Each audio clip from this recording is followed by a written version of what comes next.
right. I don't know if I'll do this intro here right now or pre-record it, but in case it's now, welcome everybody. It's finally time to understand the story of the game we've been playing for 30 plus hours, maybe even 40 plus hours. I'm really excited about this. I've been waiting for this for a very long time, so this is a treat. Hell yeah. Yeehaw! Let's go! Spoony, let's go! Zugnum, sorry, Trudy, Ragamonta, Morgan, Thrash, Queth, let's go! Hey everybody. Let me know if there's any lag, because I did put it on ultra low latency, because I want to be able to see your guys' reaction with me. Rodrigo, Lulu, Matt, how's everybody doing? Devin, how's it going? Dennis, how's it going? Sydney, how's it going? Oh, damn, a lot of you are in here. Let's go. Slick Nick, Ashley, Zilronitai. Sorry if I said that wrong. Sorry that I said that wrong. Panna, hey, Wugs. Hey, guys. How you doing? Sorry, I haven't caught up with all your videos, but I was literally wondering if you were going to react to this. Absolutely. I'm so long time no see. Let's go. Hey, Matt, how's it going? Shadow. Wow, there's a lot of you guys in here. I'm glad you're here for this. Okay, so we actually got to get to business. So many at once. This is awesome. So we need to make an itinerary for today, because I did not come prepared, because I have no idea what the lore, like what has spoilers, what not. Apparently Vati Vidya's long form content has spoilers on the whole trilogy. You should rewatch the opening cinematic now that you've finished the game. Everything will be recontextualized much more than the first time you saw it. Hey, that's a good idea. Hey, Ragamonta with the 10 gifted. I don't know if those will go through, because on the streams we've realized we've hit a cap on the gifteds, but you will be refunded if they don't go through. It looks like they're not going through, but thank you so much, Ragamonta. Thank you.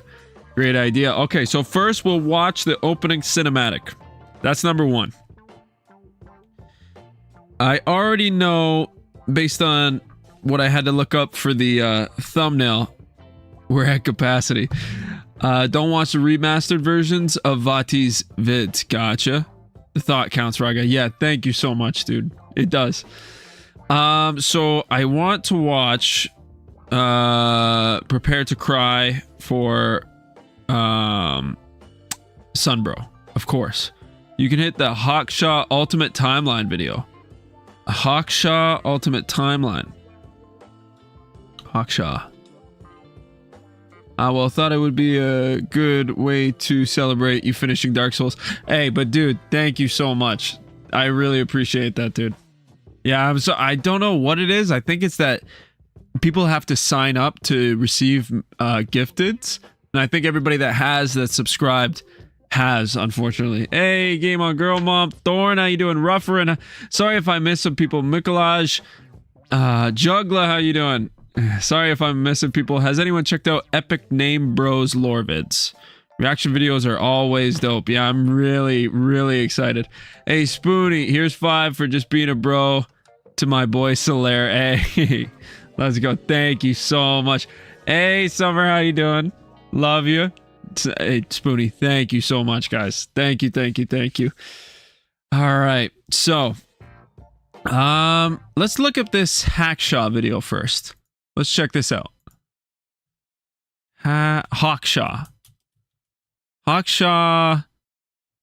Dark Souls. Oh damn. Hour excuse me. Hour 25. Now, okay, if we're gonna invest hour 25, Wug's putting on Solaire's outfit before going into final boss. So cute. Hey, cheers. A membership went through. Let's go. Hey, 9 more. We could do it, Ragamonta. Let's go. Flova got one. I've seen him in the comments. Let's go. It's a good vid though. Wait, there are live stream mods. Yes, sir.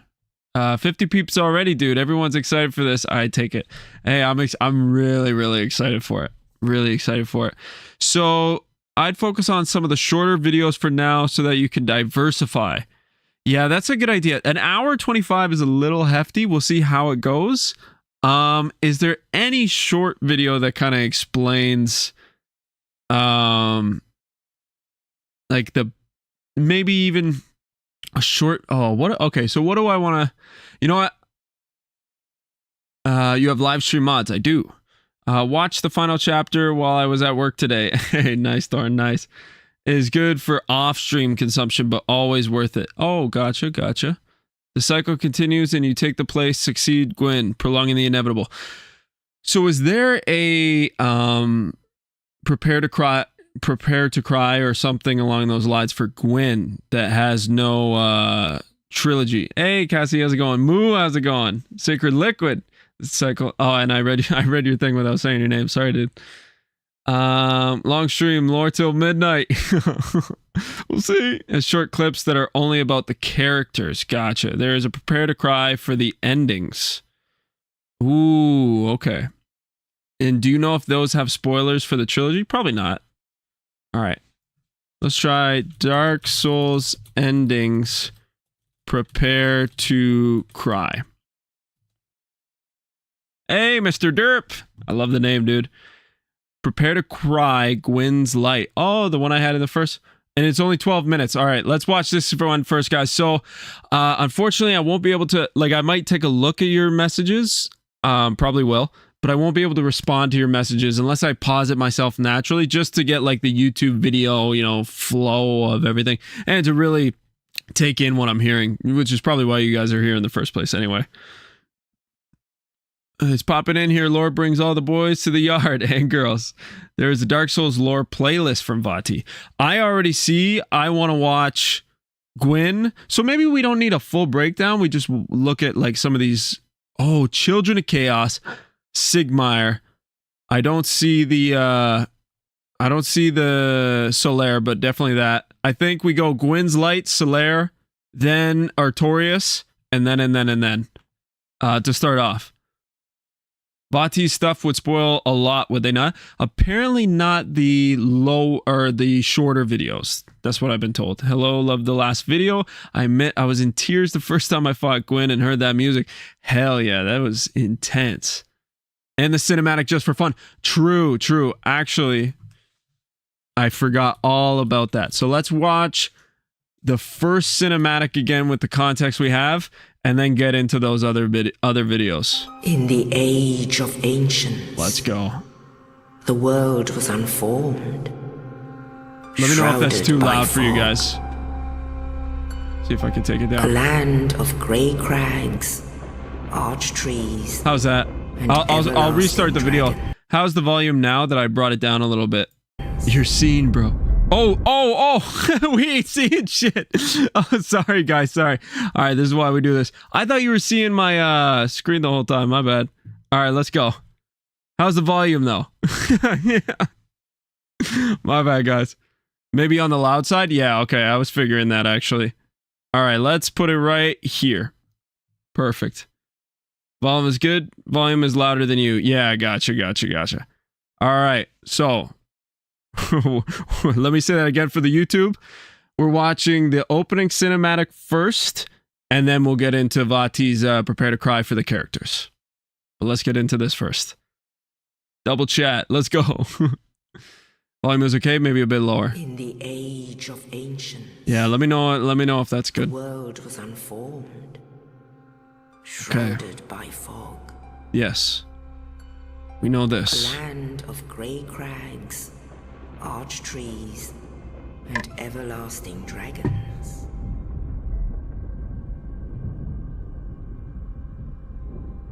But then there was fire, and with fire came disparity. Too quiet? More volume a bit. Gotcha, guys. Gotcha. Sorry, we'll watch this one more time. I'm trying to also look at Spoonie, what do you mean there's two chats on the screen? Like on my stream, or just because I meant to have this show in chat so that on YouTube it could show. You are good. Awesome. Thanks, guys. Awesome. Heat and cold, life and death, and of course light and dark. Gotcha. Okay, we'll try this one more time with the correct volume. I think this volume's good. Raise the volume a little bit, please. Gotcha. Yeah, I think where I got it right now will be good. I only see one chat overlay. Perfect. Okay. Third time's the charm. In the age of ancients, Okay, taking it all in. the world was unfolding, It's cool. First try, we're learning here. shrouded G, by G, G. fog. Gotcha.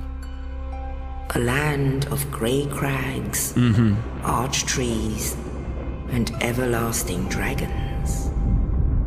Massive. And we found that one dragon in Ashla, and he kind of But looked like then that there guy. was fire. And with fire came disparity.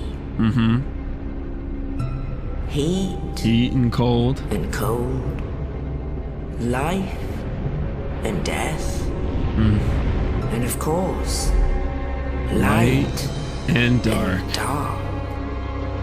So we kept the light going based on what we chose, what I chose at the end of the Then, video, from the dark, or end of the game. they came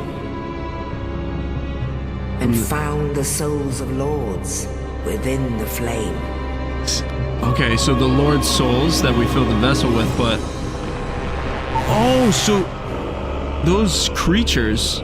Nito, the first of the dead. So these Nito, all these gods started off as like, did they start off as those little skeleton-looking the guys witch of Izalith and just stumble upon and these the souls? daughters of chaos. Gwyn, the Lord of Sunlight, and his faithful knights.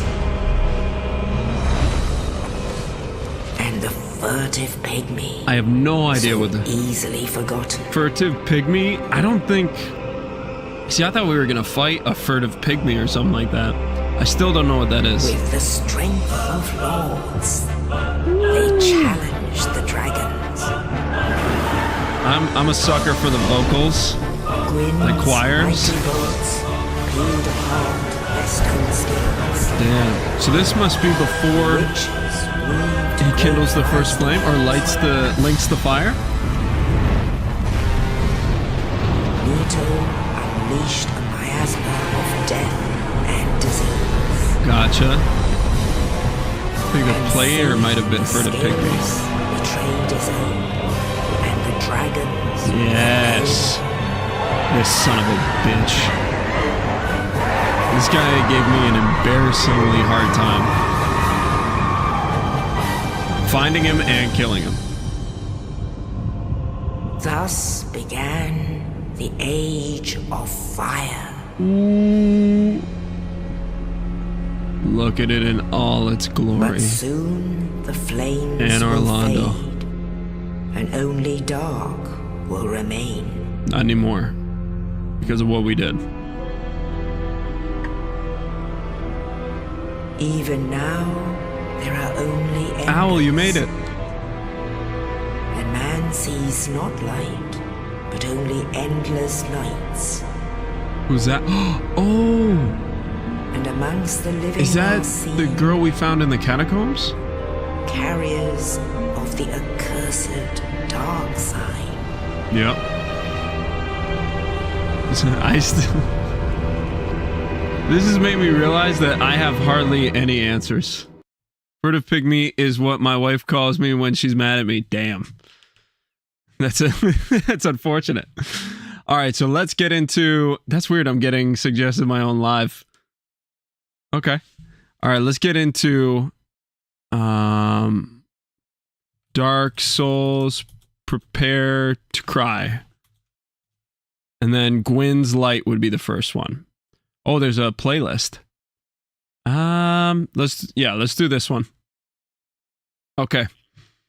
Wugception. Hey, Wugs and Wugheads. Hey, Trunks, how's it going, dude? Gwyn video has DS3 spoilers. Oh no. Not the remastered. Dark Souls lore playlist. Ah, gotcha. Not the remastered. Okay. Pinwheel the Necromancer. Okay, so what's this? This is Pinwheel. Okay.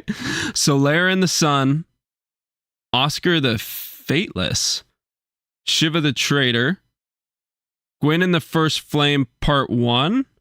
Gwyn in the First Flame, possibly? Thrash is on it. Hey, oh, dude, thank you for the 2. Sorry, I got so distracted by not playing the video. Dude, thank you for the donation, dude. Good evening, guys. Hey, Big House. Poor Pinwheel. We'll get to him. Yeah, I'm antsy to do Gwyn. So Gwyn and the First Flame and Gwyn of the Dark, would those be okay? Dark Souls was so confusing when it first came out. People were flooding message boards on launch day asking what humanity did. True. All right. Those don't, only the remastered versions have spoilers. Oh, perfect. So we can watch this whole thing. Heck yeah. Okay, sorry. Someone had mentioned that too, and I just completely forgot. All right, let's do this. If there's one thing to remember, it's this. Fire fades, and it's inevitable and natural. Let's put it full screen. Turn to dark. Okay. All right, I'm locked Future in. is dark, but it was not always this way. Let's go back to where there was a flame. Okay. The hero has made it to the kiln, where the first flame was found, thrived, faded, Dude, and this was is kindled again. so dark. The hero descends to kill the god who kindled that flame. This god is a shell now, a husk. Yeah. He's lost his kingdom, Quest, his thank you knights, for the his 5 wife, gifted, children, and friends. But even with nothing left, he sacrificed himself to keep the dark at bay. This is the story of a man who fought against the inevitable. Damn, okay. I was getting bad vibes from him for some reason. There were two planes of existence. Okay. There was the above and the below. Above was grey, with dragons who had existed forever. Nothing changed, nothing progressed, and nothing lived or died. Okay. I think of the below as dark, although it probably was nothing of the sort. How can darkness exist without light? But that was about to change, because when the flame came, it created disparity. Now there was light and dark, and the light illuminated the creatures who were hiding. Yeah, okay. We've gathered this much so These far. creatures emerged to inspect the flame, and these were the ones who would become known as giants.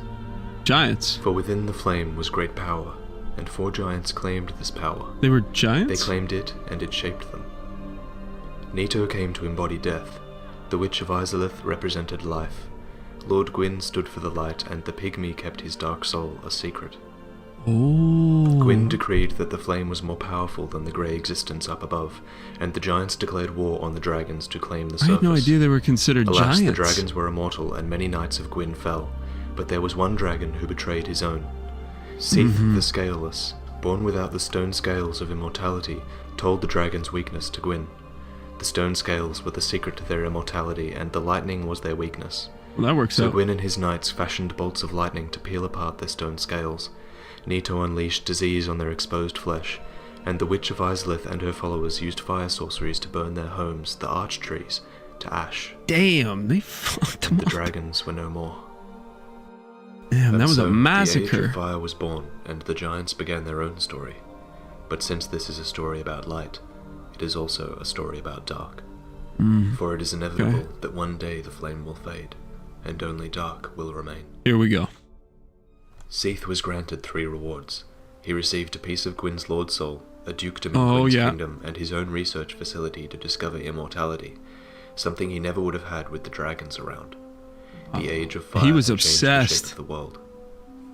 with Gwyn's being as kingdom immortal ruled as the during The Age dragons. of Fire, and the lands outside assumedly looked to Lordran as their capital city.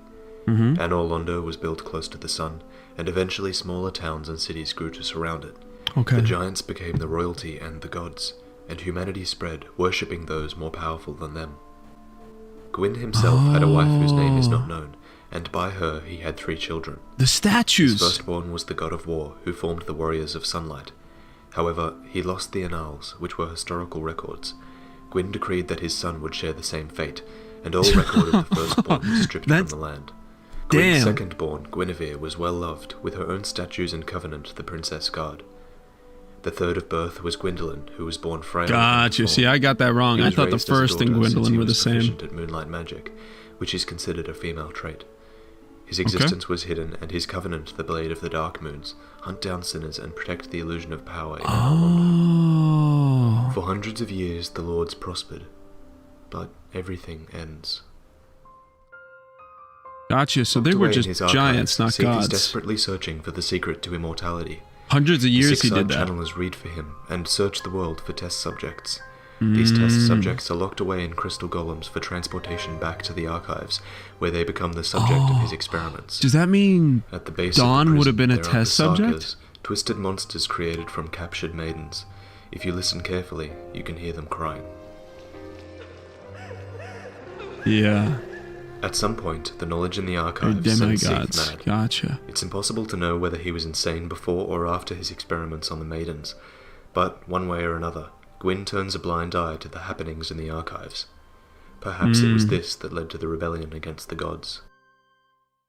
In the war against the dragons, Lord Gwyn had a friend and compatriot named Havel the Rock, who was the sworn enemy of magic and Seath the Scaleless. After the war, Gwyn granted Seath dukedom and a part of his own soul. Perhaps Havel was bitter at Gwyn's preference for Seath, since he started to collect items capable of killing the gods. Hidden in his basement in Anor Londo, there is an occult club. Items of the occult can kill the gods and are rightly feared. Havel was also a bishop of the church, who knew the whereabouts of the Dark Ember. Lastly, the effigy shield states that there was once an ill-fated plot to destroy the gods. Ill-fated because the attempt failed. What happened to Havel? There are rumors of a hero locked away in a stone cell by a dear friend. They say he was locked away for his own good, which led many to believe that the man inside had gone hollow. Havel helped Gwyn win his throne, but met with the fate of the undead and was kept in a cell so he could not harm others. That's what they would have you believe. But what if Gwyn learnt of Havel's plan to kill the gods? So he's not hollow? Perhaps Havel was not hollow when he was locked away. Perhaps he was locked away for the good of the realm, and left to hollow in the middle of an area overrun by hollows. Oh, so he did eventually hollow. Gwyn would have locked his friend away for the greater good, but was it the right thing to do? This marks the peak of the Age of Fire, and the darkness is looming. Soon Gwyn will need all the friends he can get. Damn, I had no idea Havel had beef with Seath. Part 2, Gwyn in the Age of Dark. Okay, so we're... Have you ever... No. Sorry. So, wow, okay. A lot of that somewhat we knew. Haksha made a video about the plot against the gods. Nice. Okay, so I think after we get through some of this Prepare to Cry series, we'll go to Hawkshaw. I keep saying Hawkshaw for some of that. He has big beef with Seath. Wolf would be a good band. Beef with Seath. Damn. New sponsorship op. Let's go. Seath kidnapped Havel's love. Oh, damn. Really? So, is that... I would love Hawkshaw's videos. Let's go. Yeah, if we find shorter videos from Hawkshaw's, hopefully there are shorter ones, because the big explanation one, hour and 20 minutes to devote to just this, it's kind of... that might be the whole video, just watching his video. But if there's smaller ones, for sure. Yeah, so... gonna watch while I cut my hair. Hey, nice. Okay, so Seath and Havel had beef. Seath was looking for immortality, a way to become immortal for hundreds of years. So, I mean, I think it was time to give up at a certain point, but I had no idea the crystals, too, were used to transport maidens. Gwyn may have been a good king, but his fear to lose his kingdom, damned us all. Damn. Pop on the long lore video, I'll make popcorn. I don't know. Here, we'll get into the small ones. Okay, I got an idea. We'll do some of the small Prepare to Cry ones, and then we'll pop on the hour and a half one. That way this video still ends up about 2.5, 3 hours max. 116 attending. Folks love Dark Souls. What? There's 100. What? You notice Gwyn's eldest was marked out. True. Yeah, and all because he lost. I mean, history is super important. But all because he lost the Annals, which were like a group of records. That seems a little harsh. 6 hours of lore, please. I don't know what it is. That's a lot, dude. Gwyn is overhated. No one knew what clinging to the fire would do. Yeah, it seems like as long as he believed that the flame was the best thing for the world, it seems like he was like a hero, at least in his own mind. Like he was always doing the right thing. But let's continue with this. So yeah, I'm definitely down. All right, we'll just call it at. We're gonna do some of the Prepare to Cries that I'm interested in, like definitely Artorias. Sigmar, we didn't really get into his quest too much, so I'm not sure about that. Solaire, of course. We'll probably do Solaire next. And then we will definitely get into that Hawkshaw video. The dark sign and the curse of the undead was not an evil thing, but something that happens naturally when the order of fire and dark gets altered. True, yeah, I should stop trying to make these hard lines between good and evil. Because I think Dark Souls does not, and who knows if that even exists in the real world, but Dark Souls doesn't really try to create that anyway. Onion Head's so cute though. Okay, maybe. Okay, fine, maybe. Ever considered just how different dogs are to us? This Jack Have you? Russell can jump higher than an elite athlete. Each dog is incredibly unique. Feed your dog's unique needs with Royal Canin Precise Nutrition. Everybody feed their puppies. Hot take. I will be consumed by them, by the dark. That's terrifying. The dark is in every human. Thou art strong, human. Surely mankind are more than Is pure this- dark. But to humans Is this have light and dark Artorias' within them. audio that was Even lost? in his last moments, Artorias thought so. I beg of the spread of the abyss. It must be stopped. Oh, damn, Furtive remove Pygmy was voice the first lines. human. It claimed the dark soul and waited for the fire to subside. For while the other souls grew weaker, the dark soul grew stronger. Oh, The Lord damn. Souls of light and dark seemed to be in counterbalance to one another. While Gwyn fathered the Age of Fire and set up his kingdom, the Pygmy shattered the Dark Soul and fathered humanity. This mysterious black sprite was the powerful life force of humans, driving them to love, hate, create, and destroy. That was how humans were The created? most Oh, pure-hearted sorry. humans were able to create more humanity within themselves. The Dark Soul is unique in that it can grow and spread through humans. By the time the furtive Okay. Pygmy was killed, it was already too late. The Oh, Dark who Soul killed had him? already been split, and it how continued did to he split die? and grow like a disease. And as the darkness grew, the flames did fade, Okay. and Gwyn's kingdom began to fall. With the fading flame came the rising dark, and those who would see it grow stronger. The dragons and the giants were not the only things in the Age of Ancients. From the stone dragons came drakes, hydras, and primordial serpents. Oh, You have to wonder at how much influence the serpents have had, because all throughout the ages, the serpents have always achieved their desires at the expense of others. what the fuck? We know of one serpent, Karth, who hides in the shadows to see the shadows grow. It was the manipulations of such a serpent that led to an upturned grave, and the doom of Ulasil. Believe it or not, Ulasil has brought the abyss upon itself, fooled by that toothy serpent. They upturned the grave of primeval What man the and fuck? incited Yo. his ornery wrath. What could Josh they have been tried thinking? to tell you. Manus, the father of the abyss, primeval human and once the furtive pygmy, unleashed the wrath of the dark upon Ulasil, corrupting and transforming its denizens into Once the monsters. furtive pygmy. Knight Artorias came to stop this. But such a hero has Yo, merely a Bob with the murmur of 20 doubt. gifted. Thank you, Without dude. doubt Thank he you so will be much. swallowed by the Sorry, abyss, dude. Overcome by its Thank utter you. blackness. Indeed, the abyss may be unstoppable.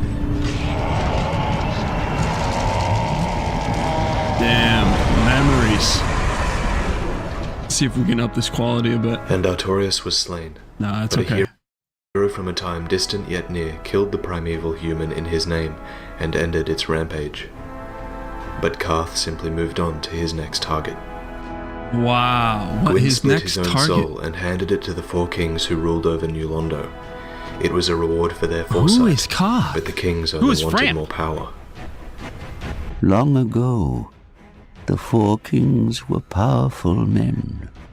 Only their hearts were weak.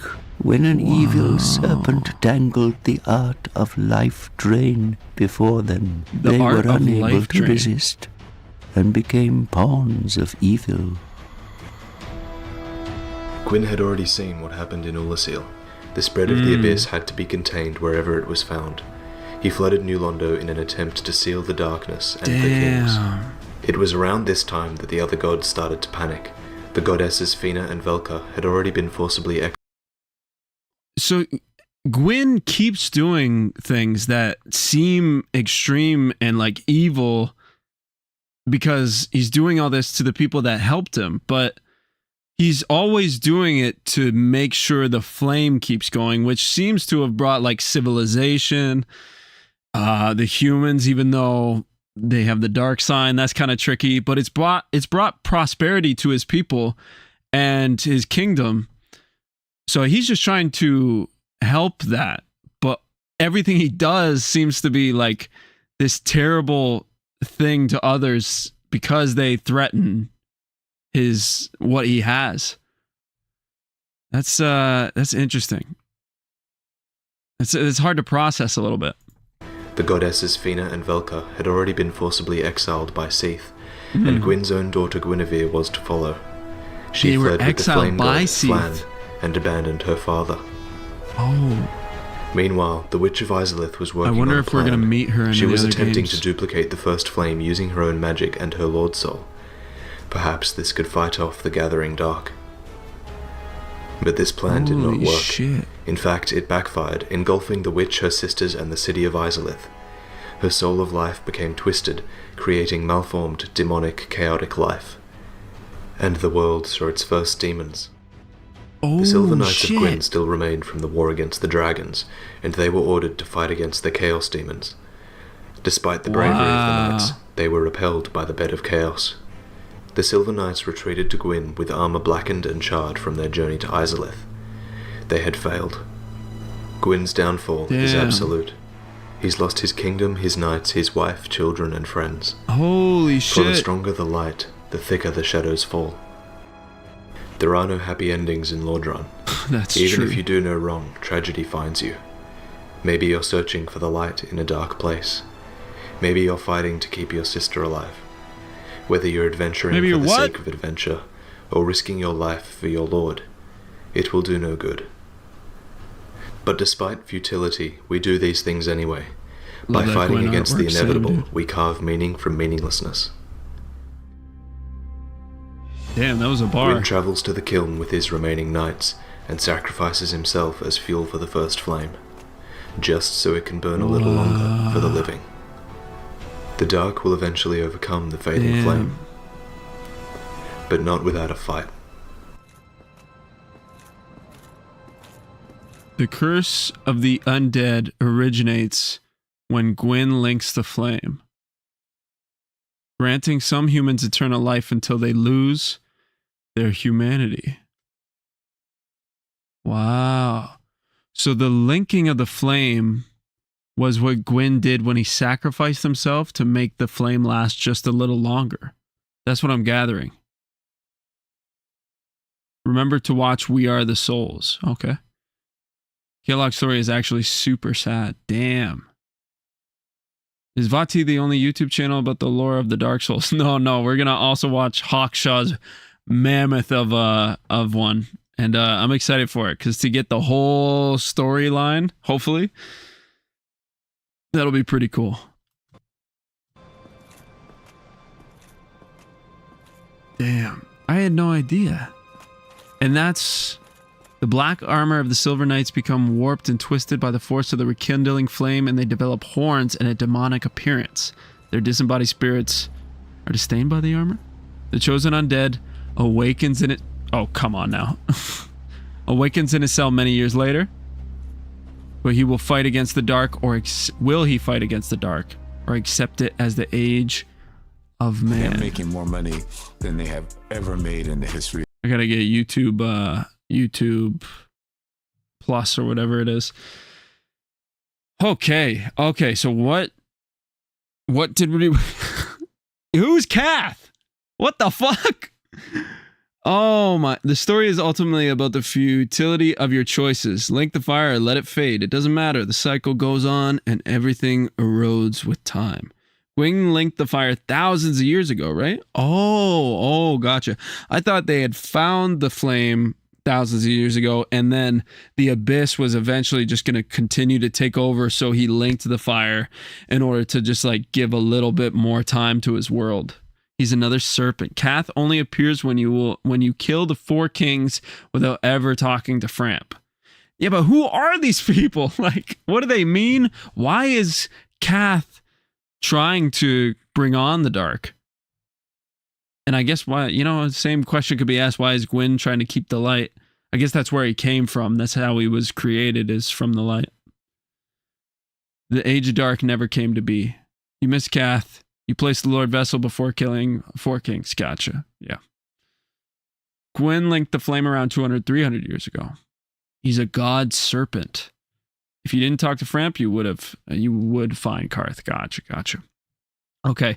I'm pretty excited for Hawkshaw's video as well, so I'm going to try to be picky with these. I think what I'll do is just go for now, because we might do the big guy and then end with some Try Not to Cries. Or Prepare to Cry. Let's do Solaire, though. It's not. Take the captions off. Serpents seem to have personal means. They also seem to be unable to do things for themselves, but are incredible at persuasion. I mean, it worked on us. In the end, they are a mystery on their own. Gotcha. Pinwheel has banger lore. Oscar Scory is good. I know, guy. I don't think we can do them all, though. Watch my bro, Oscar. Damn. Who is Oscar, actually? And when you do see it, who's to say it's real? The age of fire is ending, and the world is already dark. I might need closed captions, but for some reason it was on, Taiwan. How do we switch that? We're going to go... Oh, there are no English? Oh. English. Because I can't focus without subtitles. It's not easy to find the sun in Lordran. And when you do see it, who's to say it's real?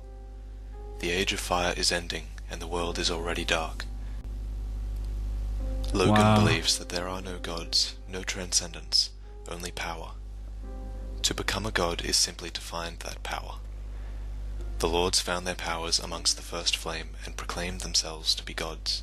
But as the flame fades, the lords must rely on illusions instead of power, until new fuel for the flame is found.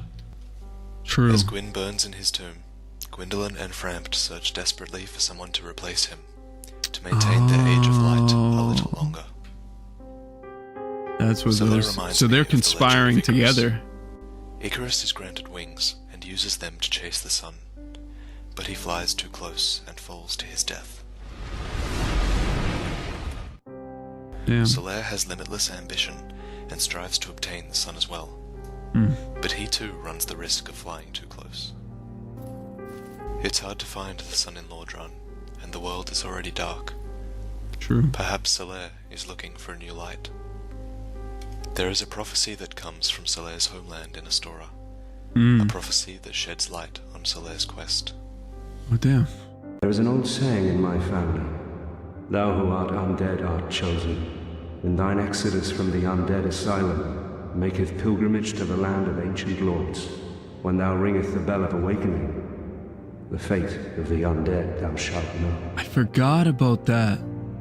That's what I originally thought was our you must be two things. Request. You must be undead, and you must escape the asylum.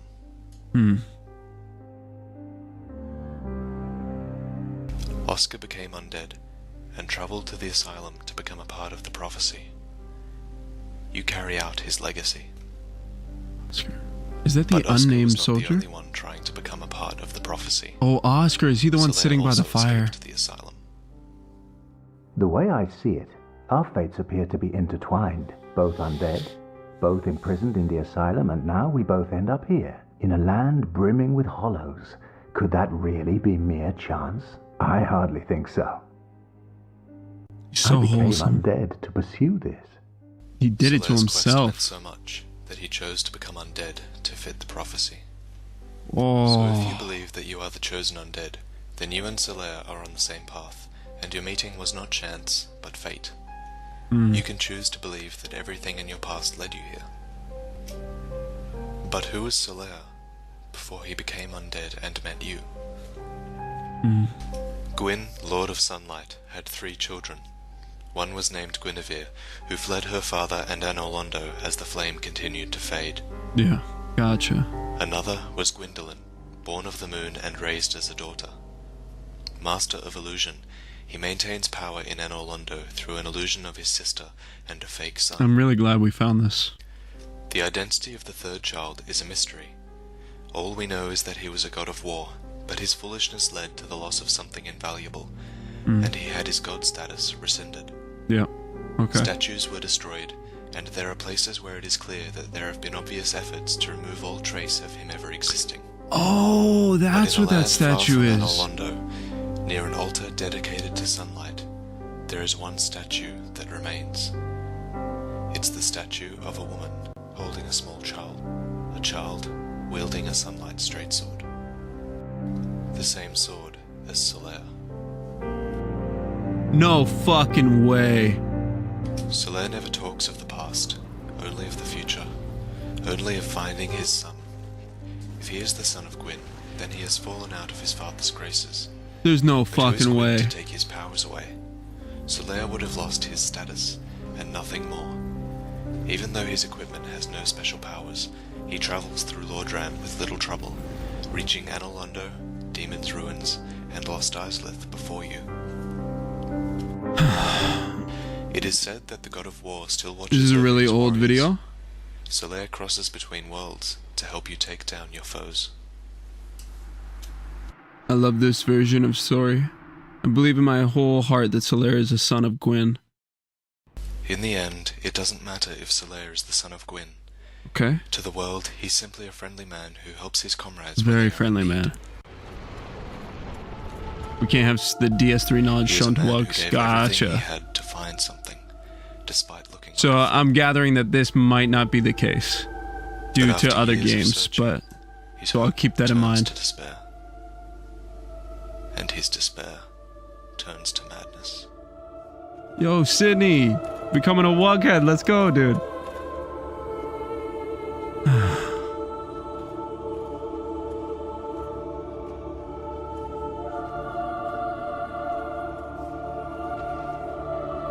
Yeah.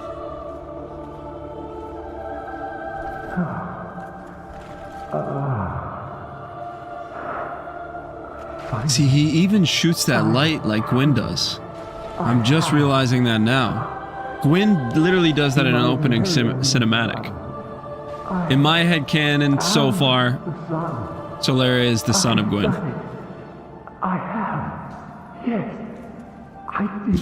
Excuse me. I did. Oh. Oh.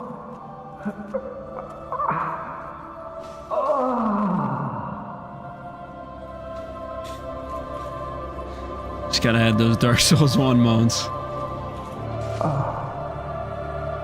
over. My son. It's setting. It's dark. So dark. Solaire, a man of indomitable will, loses his mind to a creature that looks like the sun, and dies to your blade. It's Or rough. does he? Time in Lordran is convoluted, and one undead may take a different path. A path that lets Solaire persist a little longer. Hell yeah, dude.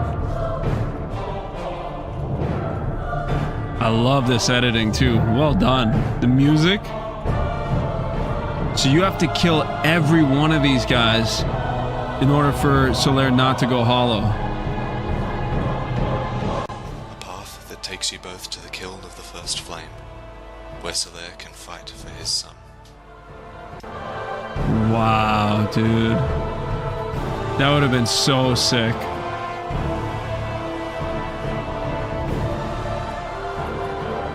That would have been really cool.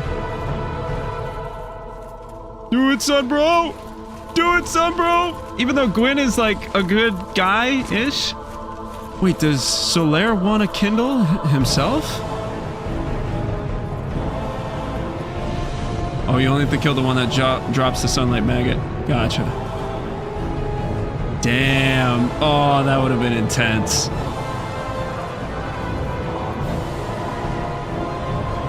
Wow, dude. If you like these Vaati vids, you will love his newer stuff. The effort goes into them is insane. The effort that goes into them is insane. That's crazy. Yeah, I can already tell, like, he might not have had the means to make it super polished yet, but the passion is there. You can see it.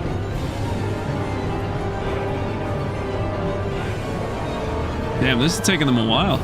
Hey. Put that boy down. Oscar next, please. All right, guys, you win. You win. We'll do Oscar. I didn't realize who he was. Like, he's like the guy who gave us the key and whatnot. It's his job now. Oh, it's his job now. Oh, I got you, Vati. That's awesome. That's so great that he was able to make it his career. That's really cool. See, I thought Solaire... Oh, nice. With Gwyn defeated, Solaire can light a flame of his own and return sunlight to the world. So he does want to. For the fire within Solaire will burn the brightest of all. That's so cool that we did it in his armor. That's sick. Oh, I love that we did that. Did I hear Pinwheel?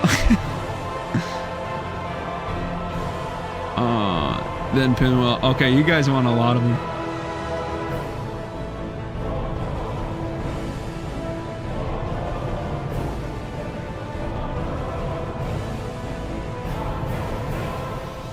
Wow. Oscar, Pinwheel, Sigmire.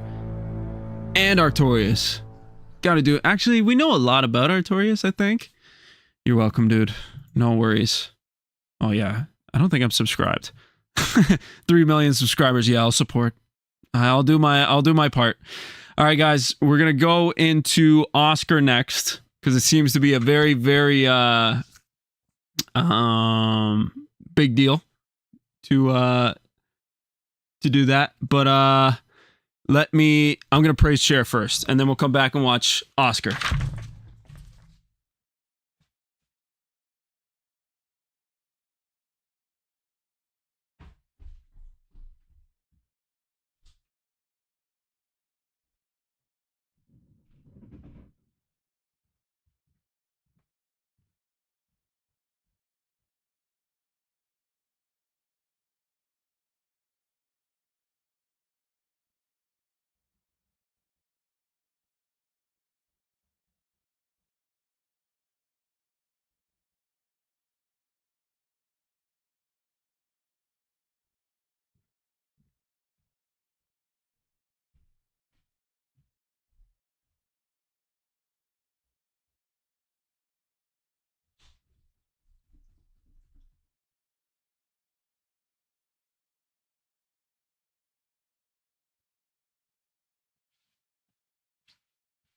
Oh, praise Chair.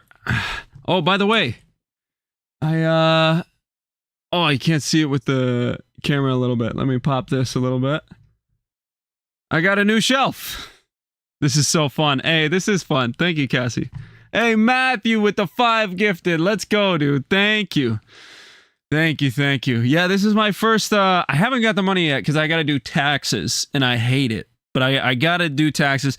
But this will go in kind of the report on the community post for the Wugheads. New shelf, let's go. Yes, so this is the first purchase with what you guys have been gifting to the channel and supporting the channel with. So thank you guys so much. Thank you. And that baby is gigantic. Yes, the Eliza P baby. That's it. Oh, man. Yeah, new shelf hype. Yeah, so I think the next thing, best next thing to do would be lighting. Because the mic, I really want to get the mic. Hey, we got some gifteds in there. Let's go. I really want to get a good mic as well. Good color. Yeah, thank you. Thank you. I thought it fit the vibe. Yeah, I like it a lot.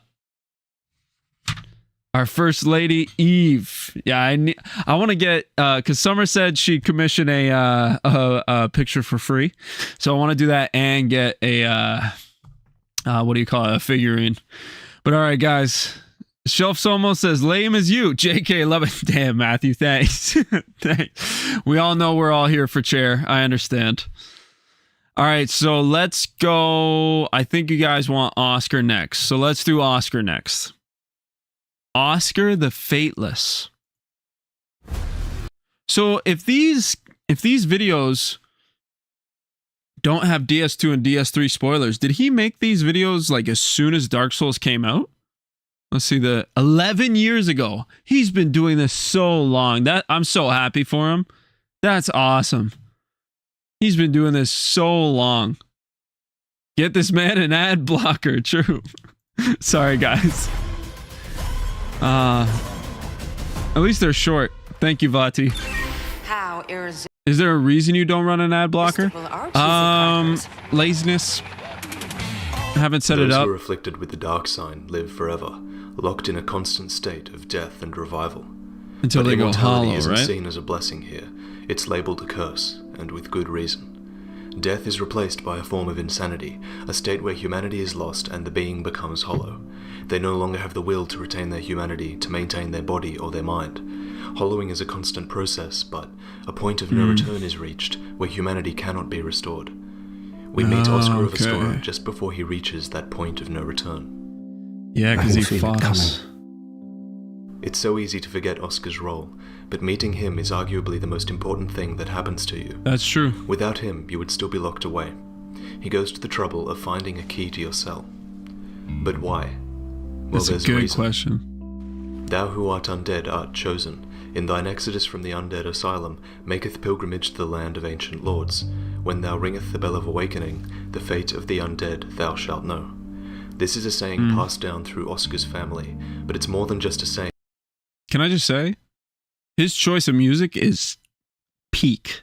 I love his choice of music. That's all I'm going to say. Sorry. It's clearly a prophecy. It says that the undead who escapes the asylum to the land of ancient lords will learn the fate of the undead, something humanity is desperate to know. This prophecy is why Oscar is in the asylum, because if he can leave the asylum, then perhaps he'll be included in the prophecy, and if he's a part of the prophecy, then he may become the one who is supposed to learn the fate of the undead. But he can't be sure that it's him. There are hundreds of other undead locked away in the asylum.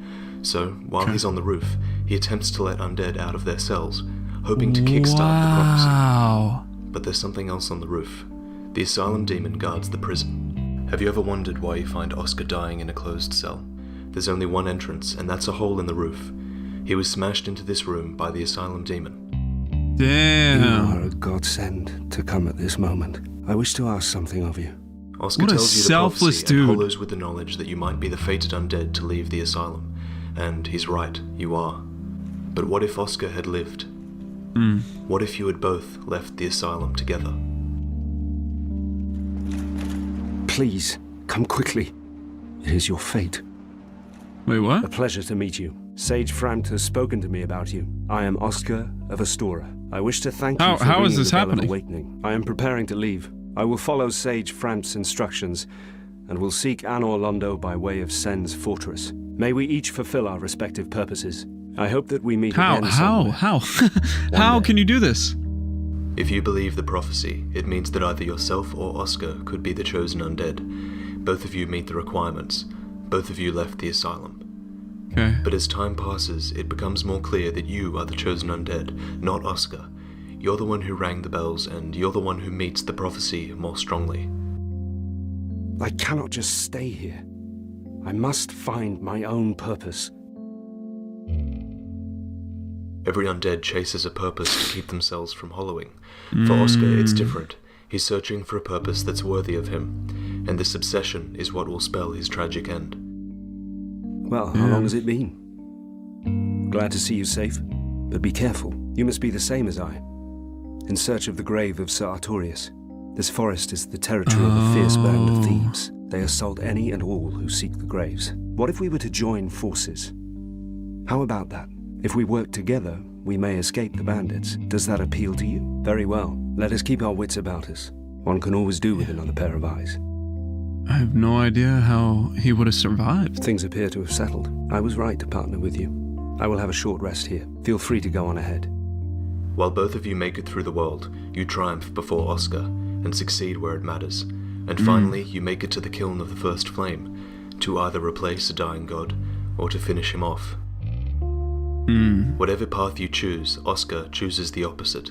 Driven by a need to be important, he opposes either choice you make.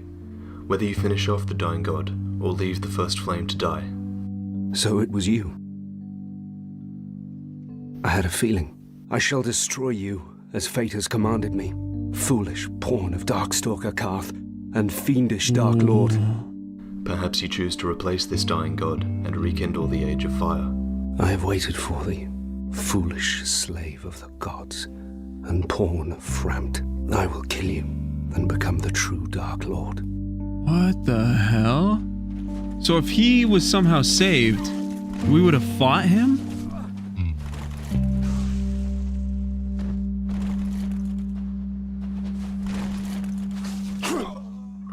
I'm so lost. Okay, Chris. Okay. Whichever Please path don't you tell me the choose, viewers that Oscar it freaks me forces you out. in his desperation to be included in fate. Thank you, though. Thank you. A search for It's purpose really cool, is all guys. that he has.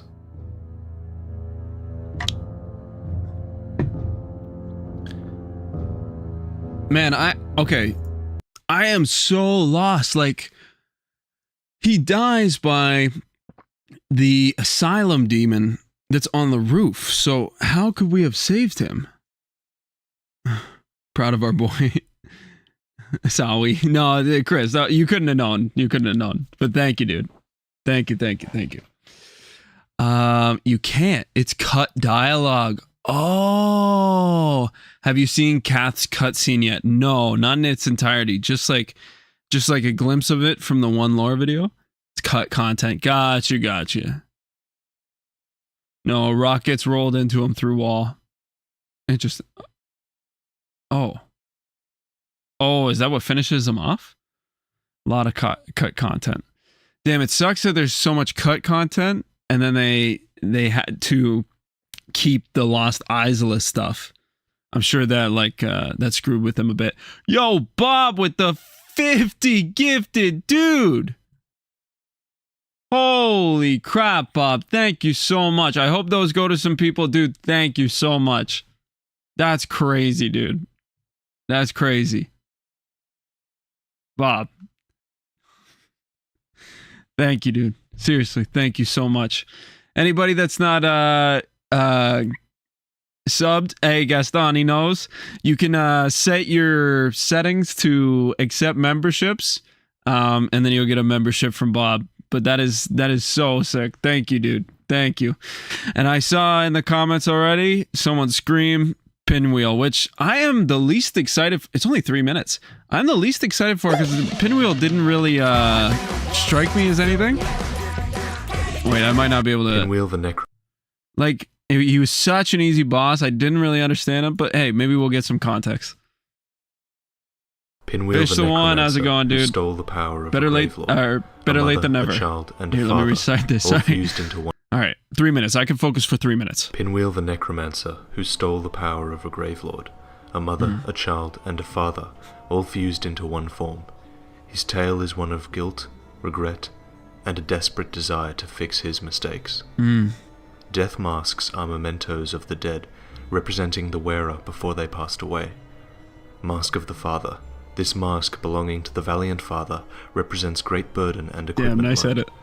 The father made a mistake, and he carries that burden with him. It's literally a constant weight upon him. Mask of the Child. This mask, belonging to the naive child, represents the limitless energy and stamina of youth. Mask of the Mother. This mask, belonging to the kindly mother, represents the life-giver and her vitality. A long time ago, something happened to this family, and they were brought together through necromancy. The father bears the weight of his wife and his child on his back, a family woven together to become Pinwheel. It seems as if, in another time long past, the human mother and child died tragically, and the father was overcome by grief. Without family, it is said that man is alone in the world. But he was valiant, and in his desperation to be reunited with his family, he took great risk to steal power from a Lord of Death. Holy shit. With this power he attempted necromancy, reviving the corpses of his wife and child. But something went wrong. In his desperation to be reunited with his family, his necromancy backfired and the family became whole. A mother, child and father, reunited in a physical, grotesque form. Pinwheel. In his current form, Pinwheel resides in a crypt, filled with his tireless efforts at necromancy and revival. Wow, the creature is still all sane those books. and continues to devote itself to experimentation and research into necromancy. But why? Well, the corpses of the mother and child were restored, but at what cost? They live on as an abomination. The only thing Pinwheel has managed to do so far is split itself into various forms, but never which it dumped apart. and discarded at the entrance to Nito's tomb. Wow. Assumedly, Pinwheel is trying to split itself into separate beings so that the father, the mother, and the child can be properly restored as was originally intended. And then we just kill him. For some reason, his crypt is open when you meet him. Imagine how shocked he must be to see an intruder after all these years. Someone who would interfere with his attempt to make things right. Who knows how close he was to success. Damn, oh, Vaati, come on. Fixing his mistake. How are you gonna do that to me, dude? Bro, what? Oh my god. So that's why there's so many of him, because he's trying to figure out how to split himself in three, but he keeps just recreating himself, like splitting himself as the same thing. Told you, Wug, worth it? Absolutely worth it. You guys are right. Okay, I'm listening from now on. I don't know what I'm missing. I completely skipped this one. Dude, that is tragic. I like that it's kind of like its own separated story that we don't even have any idea about in the lore. Like, it has no characters that we even know. But man, that's insane that Dark Souls has this kind of stuff. Like, such a tragic, eerie, condensed story in something you'd never find. Like, I don't even know how Vaati knows this. Who does Vaati know that we don't know? And I think Sigmire is the next one. Pop in the Sigmire. That is right here. Sigmire of Katarina. But first, an ad. Sorry, guys. Next time I'll get ad blocker. I promise. It's fan fiction. It's not in any lore in the game. Oh, damn. The gate, the old fortress. Was that your doing? Oh, that voice. Entering is my life. I'm prepared for the worst. So cool. I love watching ads. They're cool. Rady Shady Legends. My father. You wouldn't miss him. Tell him that We met her. on her way.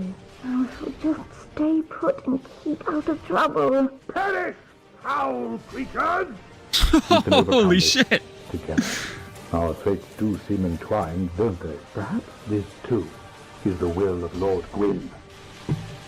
You seem to help me at every turn. This I wish we did his story more. Expresses his deepest gratitude. Now I have no regrets.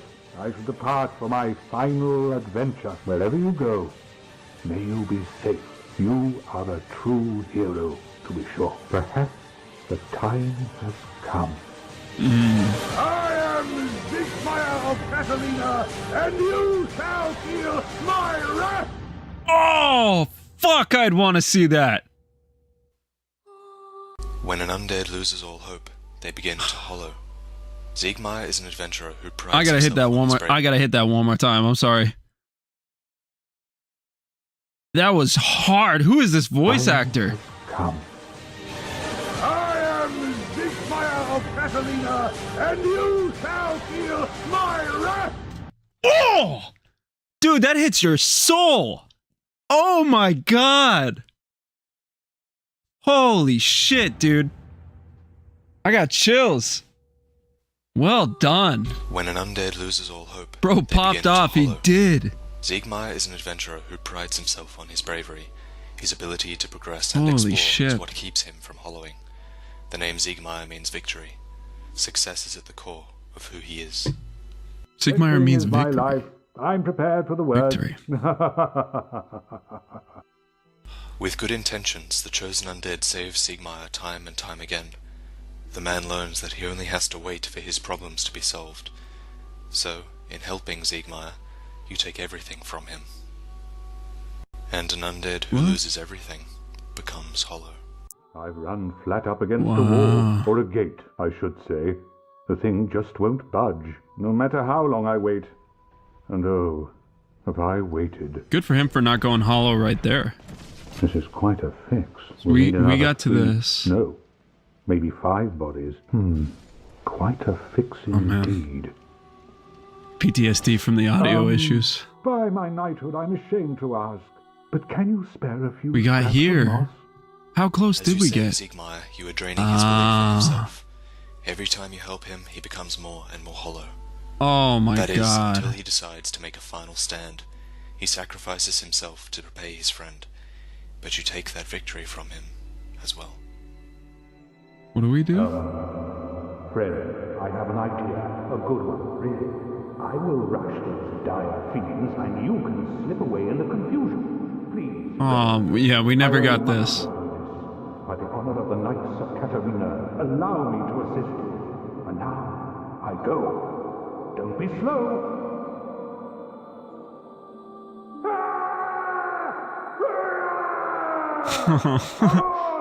Over here, you fiends! Perish, foul creatures! I love that.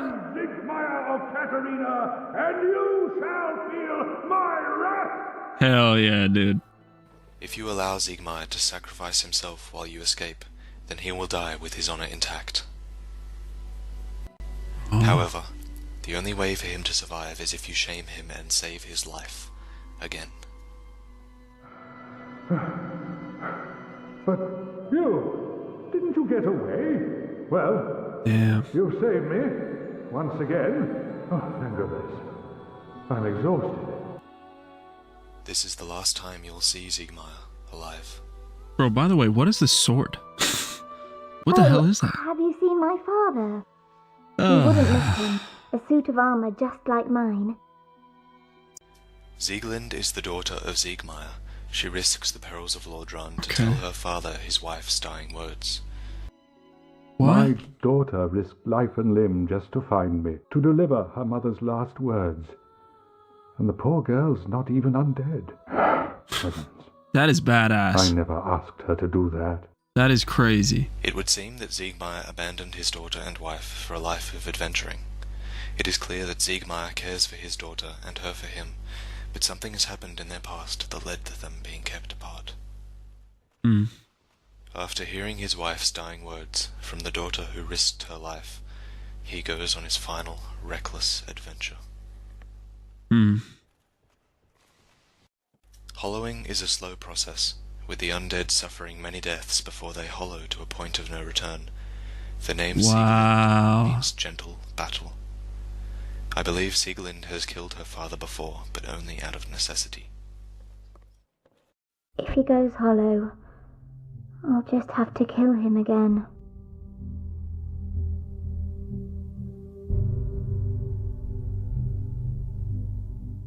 Siegmeyer hollows completely at the end of his adventure. Holy shit. Yes. Now I see. You are one of the bad ones. Then there's only one thing to do with you. Do you have to kill Sieglind?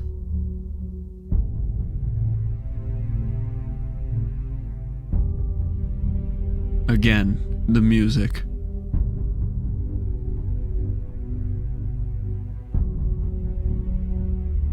Only if you attack her first? Okay. Oh, how can this be, dear father? What kind of monster would attack Sieglind first? My dear little Lynn.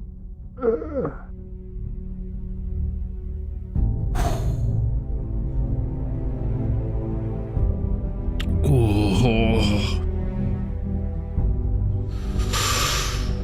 And so, your friend Siegmeyer meets his end in Ash Lake. And there is nothing you can do to stop it.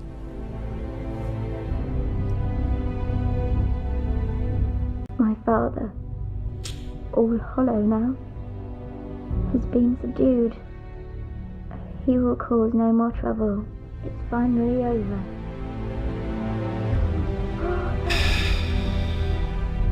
Dear father.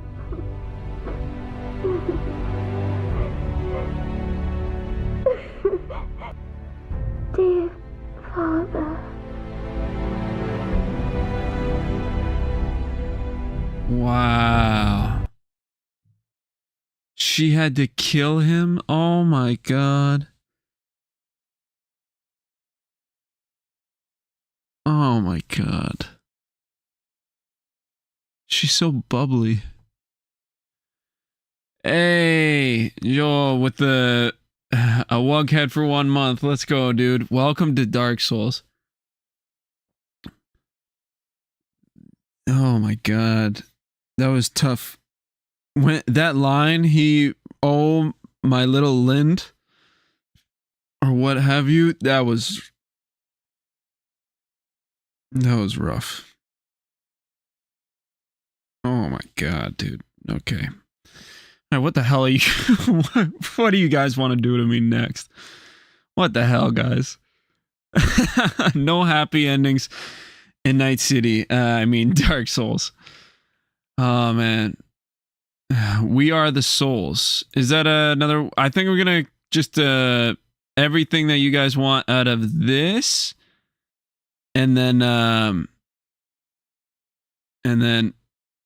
all right, guys, I'm off. Thanks for the evening. See ya. Hey, Shadow, good to see you, dude. She's not even undead. That means if she died, she will not return. Oh, damn. Damn. Sif, if you want to cry. Is there a Sif? Ooh, this one says, which ending is the good ending? I might want to watch that. I might have to watch that. But is there a Sif in here?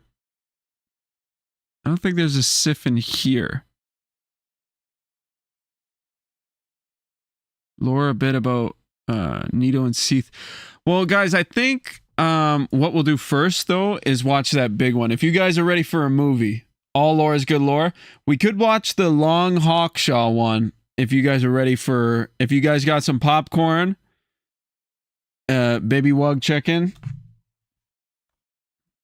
The Baby Wugs is good. That's a good Baby Wugs chummy. Popcorn and wine ready, sir. Sir, let's go. All the lore of Sith from his gameplay. He even got the alt cutscene. Yeah, true. Yes, long form and slightly more informed. All right, Hawkshaw. Take us there, buddy. Let's go. I'm ready. I'm ready to settle in and get this going. Dark Souls lore explained. The ultimate timeline. Bro, you said you trusted us. Oh, sorry, dude. What did you say? Thank you. No worries, Summer. Fable original case is still funny. Just a glimpse into me editing my videos. All right. How many ads are you gonna give me on this one? Gone. All right, you know what? Actually, guys, yeah, this is probably filled with ads. Here, let me install an ad blocker first. It can't be that hard, right? Ad block, surf the web. Get ad block now. Add to Chrome. I just don't know if that's like a weird thing to put on stream. You block Origins with Microsoft Edge. Oh, I got Chrome. But I think ad block works. You block, dude. Oh, gotcha. You know what? I think it's already on right now. Yeah, it's already on anyway, guys. I think it worked. Dark Souls full timeline might have spoilers for 2 and 3. Oh, it does? Hawkshaw really loves his Ash Lake. Good story, but dear God, does he love Ash Lake and the God? Oh, damn. Sweets in Canada look so much better than what we have in the UK. Quite possible. Don't forget to F5 the tab. What does F5 do? Is that a trick? Is that like gonna close it? I don't think it does. All right, you know what, guys? Yeah, I think it might have spoilers for the later games of the trilogy. The newer videos have all the lore in mind. It's 8 years ago. Yeah, so it definitely could. When did Dark Souls 3 come out? Here, let me pop you in here again, in case I forget. Take a lot of care with DS3 spoilers. Try to search the really old videos. Gotcha. Before DS3? 2016? 2016. Mid 2016. And where is this from? Oh, this is February 6, 2016. So I don't think it'll have any Dark Souls 3.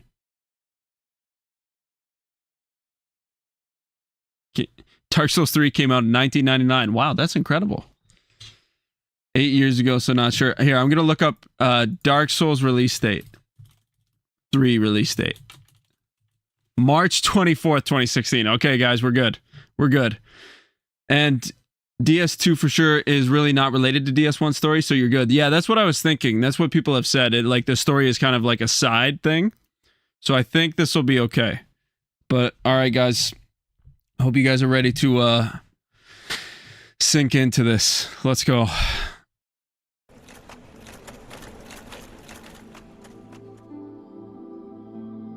Damn, with the slow-mo. Welcome to the timeline of the world of Dark Souls. This is a thoroughly researched timeline and has examined every piece of evidence and dialogue in-game, as well as cut content, a broad number of interviews, inspirations for Dark Souls, mythology, work done previously by From Software, and some inevitable conjecture. However, the latter is kept to a minimum, and it will be clear where the leaps have been made. I will provide almost all the evidence I have for each timeline stage in an attempt to dispel future confusion and cement certain put in the work. Events.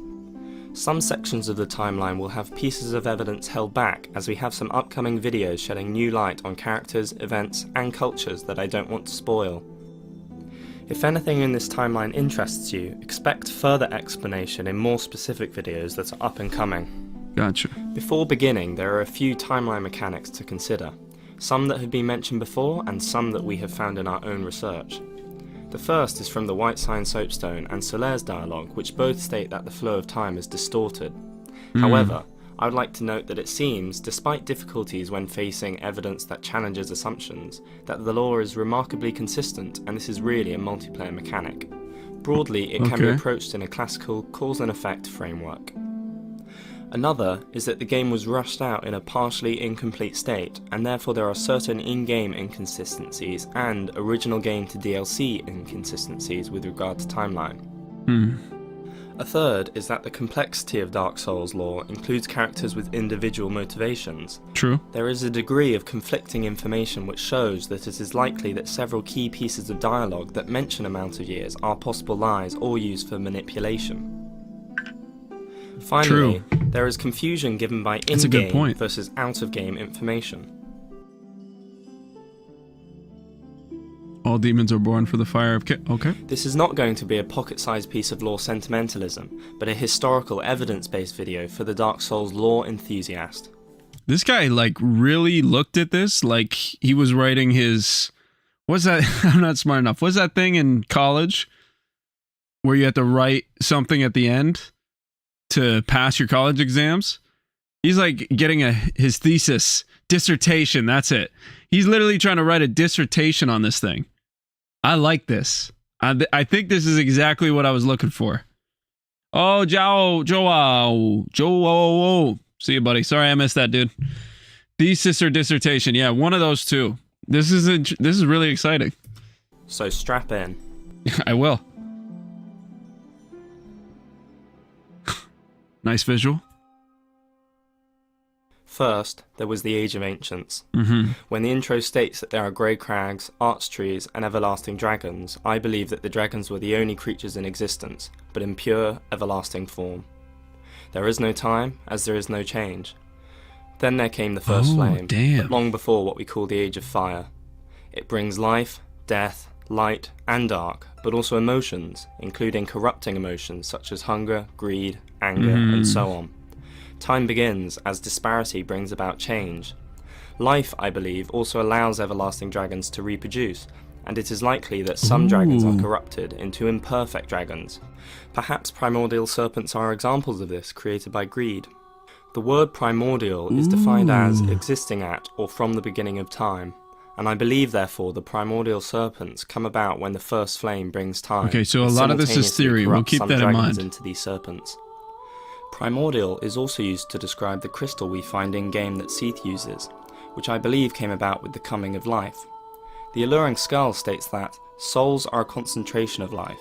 and Home Crystal Soulmass states that the mysteries of souls, crystals, and the sorceries are deeply intertwined. How much effort did this guy actually do? This is nuts. He's putting it together with all the different. Okay, sorry, I just had to point that out. He's actually explaining why he thinks certain things are the case based on the actual descriptions that he found in game. This is wild. This shows that the crystal has a relationship with life and therefore is likely a result of the disparity. In addition, crystals in reality are formed from molten rock deep within the earth in most cases, which also implies that heat and cold had arrived to form it already. It has been asked why the dragons possessed This is the ash lake that you guys are talking about that he loves so much? both everlasting scales and a crystal that gives everlasting life, as surely the latter is unnecessary. But I believe they found the crystal once life emerged, for the reasons I have just mentioned. We have a video planned to focus on such topics as humanity, souls, crystals, life, and so on. So if you are interested in our interpretations of these cornerstones of the game, Never stay used that tuned once for a in the video game. devoted to them. Manus is referenced as primeval man, which means of the let's earliest go. time in history, and therefore humans came about after the first flame, as we have mentioned that time had not begun before it. However, the deliberate change in wording from primordial to primeval may imply a later date in the sense that some form of referencing time has begun. I will get to what this distinction may imply in a moment. Seath is born imperfect due to the corrupting aspects of life. He was without scales, is partially sighted, though only with a lack of sight, not blind, as I will discuss another time, and has serpentine legs, symbolizing he is a partially imperfect dragon. Okay. The Gaping Dragon is born, as it is a descendant, not an original ancient dragon that existed before fire. It is still a mineral being, however. He begins to be corrupted by hunger, as Miyazaki told us in the Designworks interview, and is warped by desire into the being we meet much later in the game.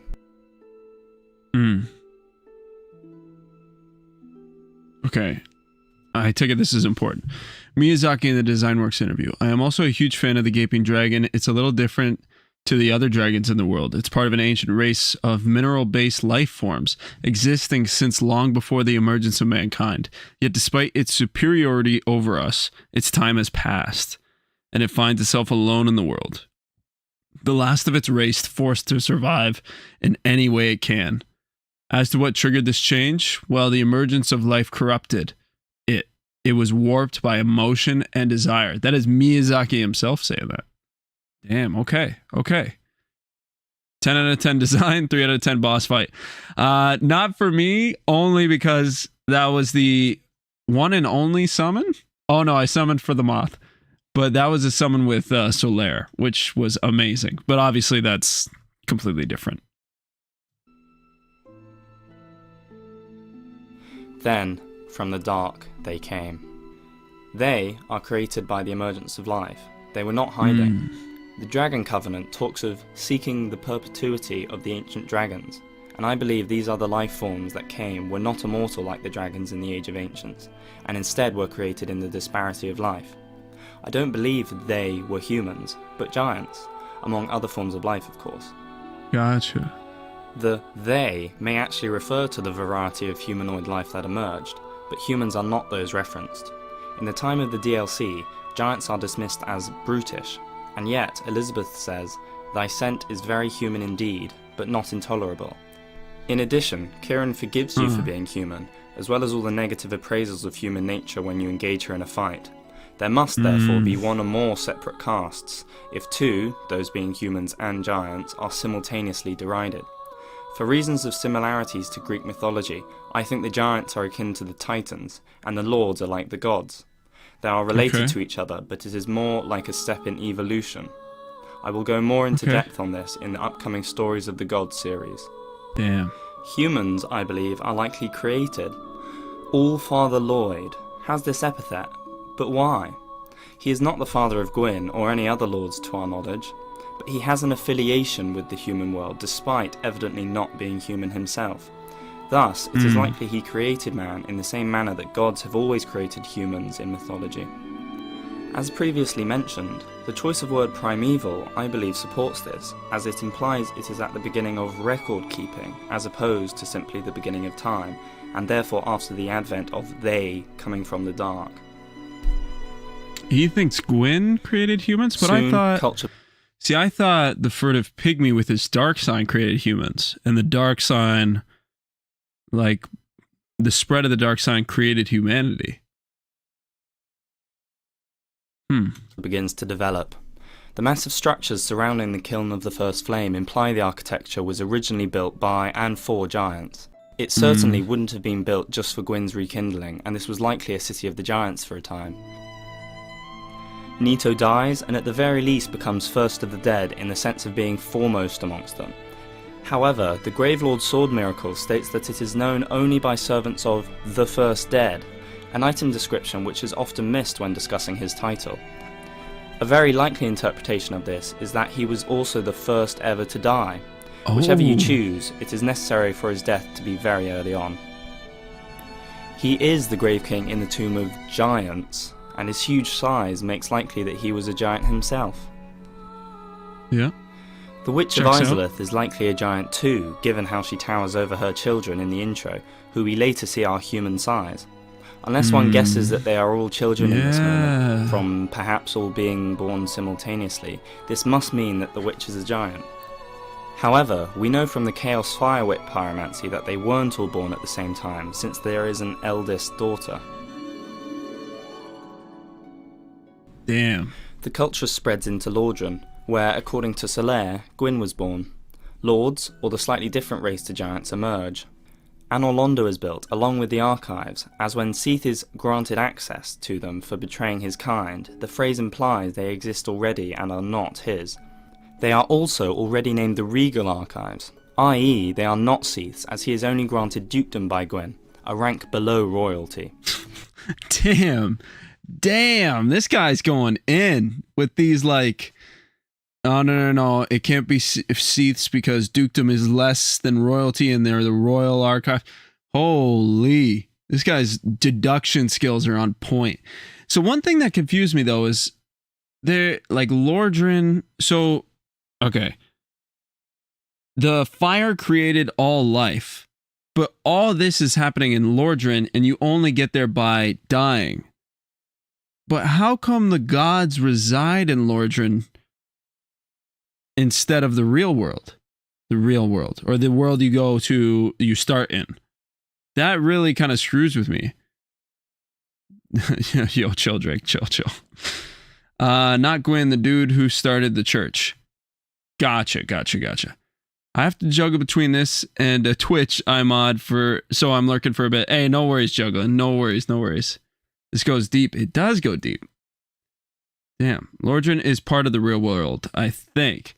There's one god that I really like. It's Velka. Very interesting character. Nice. The gods are long gone. Interesting. Lordran was the land of the gods picked to make their own, and Anor Londo is the capital, I think. Oh, okay.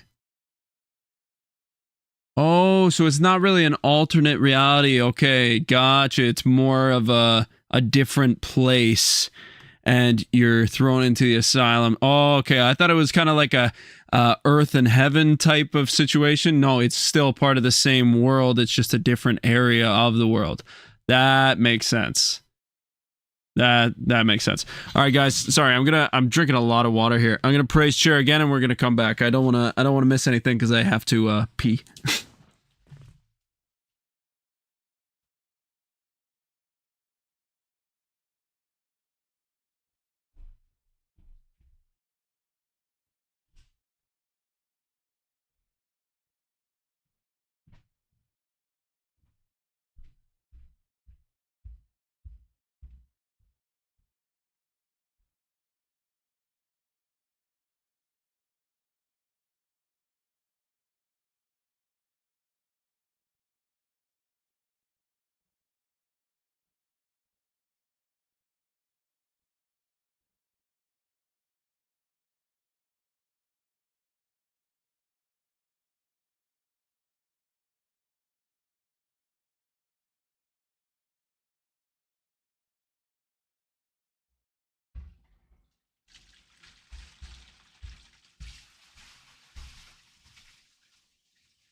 Oh, okay.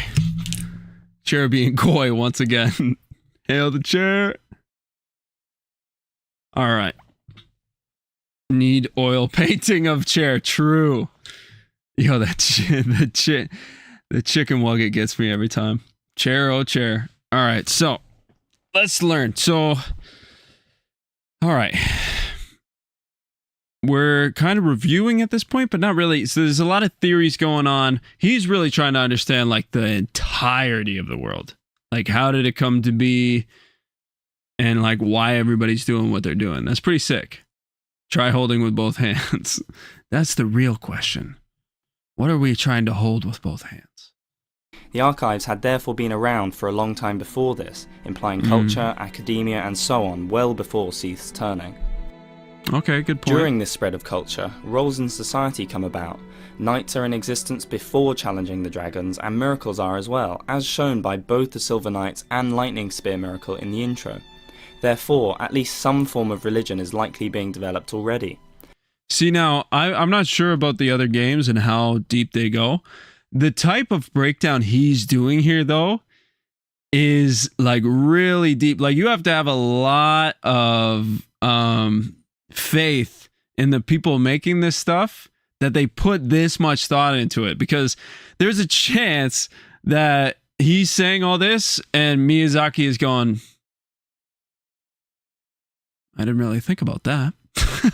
Like the fact that like he's thinking, okay, so there had to be religion and society and culture because there are knights before they attack the dragons.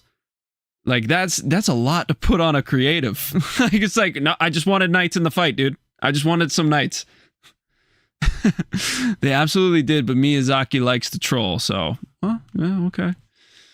Oh man. All right, we'll see though. We'll see. We'll see if it comes to be. Supported by the Dark Hand, which states that the ancients could sap the humanity of a replete saint, implying a faith that was followed in the time of the Age of Ancients. We cannot, however, be sure if it was the Way of White or some other religion. The firstborn son is born. I believe he fought against the dragons, as his Sunlight Blade stresses that it is very effective against dragons.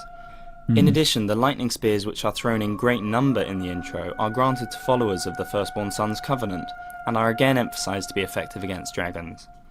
It is not the Sunlight Spear, as only Gwyn wields that power until he gives it to his children when he goes to kindle the flame. Gwyn also looks old enough to be a grandfather, and is hardly a representation of a father-to-be. Furthermore, his broken statue shows a Dragon Slayer spear akin to Ornstein's, which in the description of Ornstein's spear shows how it is designed to pierce scales of the dragons. In the Designworks interview, they also state that they based the design around the idea of stabbing the dragon and then using all your body weight to force the spear deeper. The Firstborn Son also used to wear an ancient ring, which does not necessarily refer to the Age of Ancients, but it is an interesting choice of words, as it does imply it. Finally, he is the god of war, and we are only certain of 2 wars in history, of which he is suited far more to the former than the war against the Chaos Demons. At least it seems that the Firstborn Son was born at the latest during the war and before Seath turned, so as to be involved enough to justify his dragon-slaying weapons and miracles. Wow. Gwyn is certain to grant ranks to at least Goff and Ornstein, as Ornstein is explicitly a Dragon Slayer and his weapon is designed for the task, and Goff is referenced as the leader of the Dragon Slayers. Goff.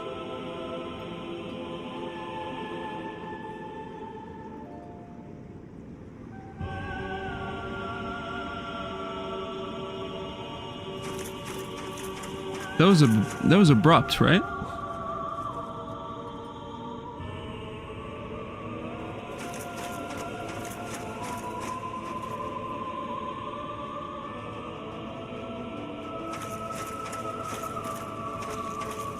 This is an editing error? Oh. I was suddenly glanced. Whether Artorias and Kirin were alive and granted ranks at this stage is difficult to know, as they have no notable dragon-slaying equipment. It is likely that the 4 knights developed gradually, and the number was not fixed, shown by Smoth's unfulfilled wishes to be ranked alongside the 4 knights. It seems it is a tier which any number can be added to, as opposed to a fixed group. Silver Knights are trialled and trained, likely through Udacil, which is referenced as ancient. In addition, there is a trial watched over by a member of the gods which once led to ancient Anor Londo, and in my opinion this is the god of war. For the Battle of Stoicism, each image in the gazebo shows Silver Knight statues, which implies that this was the ultimate goal, to become one of them. I don't believe Sen's Fortress is developed as a trial yet, as it requires a golem made from a dragon bone, who have not been challenged yet. Through whatever means, Silver Knights are recruited before challenging the dragons. Izalith comes about and develops, and the witch has her 7 daughters. Quelana is already wearing her gold hem set. There is culture and a population in Izalith, likely fuel for the transformation into the many demons we see, as shown by the humanoid nature of many demons. The Guardian Soul description implies that it is demon-like, due to it being a mix of different creatures. This shows that demons are an amalgamation of previously existing creatures. Stoic. The witch, as ruler of Izalith, attempts to recreate the first flame. Stoic. This is difficult to know for sure whether it was before or after challenging the dragons, but I will explain why I've committed to placing it before. I believe it is possible she attempted its recreation even before the war on the dragons, for several reasons. The first is that the Chaos Flame Ember, which is referenced as the Art of the Lost City of Izalith, is usable only by those who are versed in ancient methods, which implies that it may have been an ember used in the Age of Ancients. Further to this, the gold hemmed robe is stated to have been worn by Quelana before even the Age of Fire, which at first seems to be an irrelevant piece of information. Before the Age of Fire? How is that possible? However, it may imply a timeline for deserting the actual robe that you pick up in front of the Ceaseless Discharge, placing fleeing her home before the Age of Fire began, or shortly afterwards. Given that Quelana possesses none of the art of the Flame of Chaos. Oh, but so the Age of Fire is before or after the fight, not after they become lords, right? I.e., she doesn't sell or use any Chaos Pyromancies. This would imply that she did flee before the culture and advancements of Chaos began. This makes the choice of words of the Gold Hem set very significant as to whether this occurred before the Age of Fire. Cloud, Dark Souls was amazing. Amazing. In addition, the name of the Witch of Izalith's children has always puzzled me, the Daughters of Chaos. Even in the introduction cinematic, they are referenced as of Chaos. The footage of the introduction of the witch and her daughters has always been assumed to be before the Chaos Flame's creation, but this name implies otherwise. In addition, all the daughters are significantly smaller than the Witch of Izalith, as I mentioned, which is odd if they are her children in a traditional sense. Perhaps they are of her and the Chaos Flame, a product of sharing the Chaos Flame that the witch controls and is a part of her. I'll be honest, you're losing me here. One can share a pyromancy flame as a part of oneself. What are we figuring out here? They share an eternal bond, as the Chaos Flame was split amongst them. In the cut content, there is a Demon Flame Lord Soul, a 5th Lord Soul, which further hints to this possibility that Chaos power could be split as other Lord Souls can be. Further supporting the idea of inherent chaos in the daughters before becoming physical chaos demons is from Quelaag's 2 weapons. Quelaag's Fury Sword appears to be a part of the spider that we slew, perhaps a leg, and is said to have shells, spikes and chaos fire as Quelaag's body does, implying her lower half. However, the Chaos Blade is said to have only the chaotic nature of Quelaag, which implies that she had chaos in her nature before she merged with the spider, becoming the demon that we meet. I'm of the opinion that becoming the demon spider creature was no accident, and comes some time after the creation of the Chaos Flame.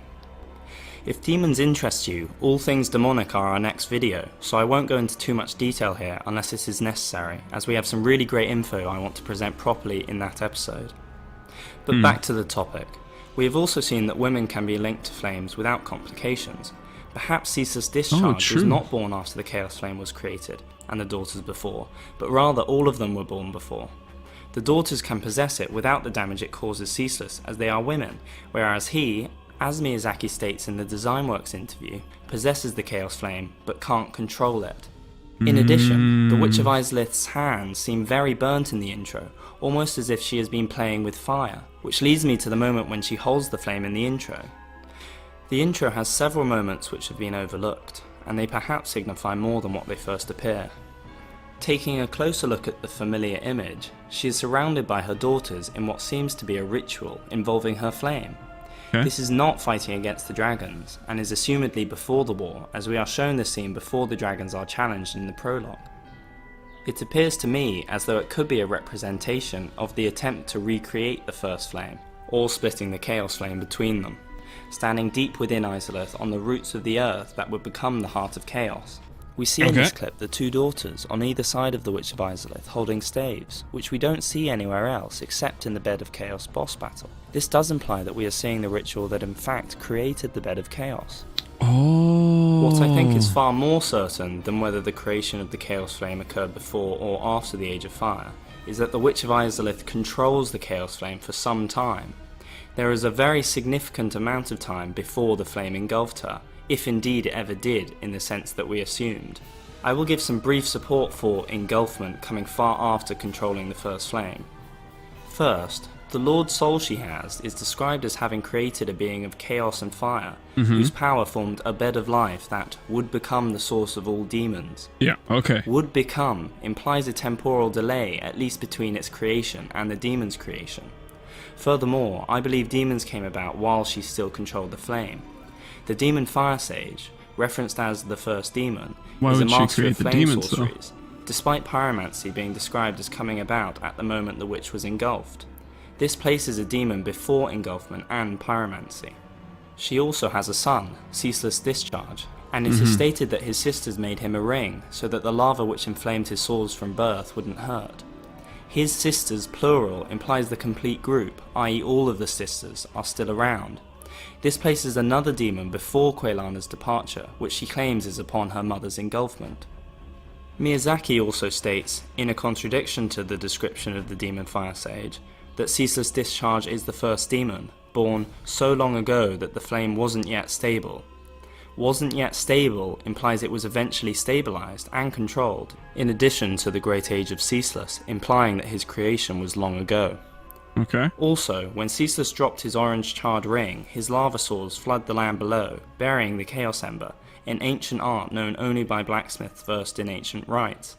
These things taken together put the creation of the Chaos Flame very far back on the timeline. The sisters' transformation into demons is after challenging the dragons, however, which will be discussed later. Thamos is around before the Chaos Ember is developed, as is versed in the ancient methods required to use it. However, from his dialogue we can tell he has never seen it. His helm also indicates that he is part of an ancient line, and he repeatedly references himself as old. It is certain from both the Large Flame and Chaos Flame Ember that he is exceptionally old, complaining about the state of modern embers. We can therefore safely put him before the war when the Chaos Ember is likely flooded over. Havel is likely to be around in advance of becoming a battle compatriot with Gwyn. Considering he wields a dragon tooth which is likely pillaged from a dragon he kills, I believe he was a compatriot for this war. That's badass. Anor Londo, the Archives, Knights, Religion, Izalith. In short, culture was fully developed before the challenging of the dragons. Okay. Alright, that was a lot. This is an hour and a half video, but it's an hour and a half of him not breathing once. What? He's such a one-off. Okay, let me just take a breath. So what I've gathered from that is Havel killed a dragon. Stop pausing. The stream will never end. Dude, I if I don't pause this, nothing's getting in. Nothing's getting in here. Space Marine 2 voice. Oh no. Oh man. This is talented. Gathered a whole lot. He did, but oh my god, is it thick. It is thick. I don't know if I retained any of that Izalith bit. I'll be real with you. Hey Raquel, how's it going? Thick lore with 2 C's. I think don't play stupid wags or call Summer to explain. True. Can you guys summarize what just happened? Is the best lore in my opinion. That's okay, Wokes. Can you just, it is a lot, don't feel obligated to watch the whole thing. If you're doing another stream, you could watch the Izalith only video. Damn, true. Most important, you enjoying yourself. Hopefully, I didn't miss much. Yeah. I love a good lore dump for sure. I just need to retain. I just need to focus. Ass chair. I just remember boobs.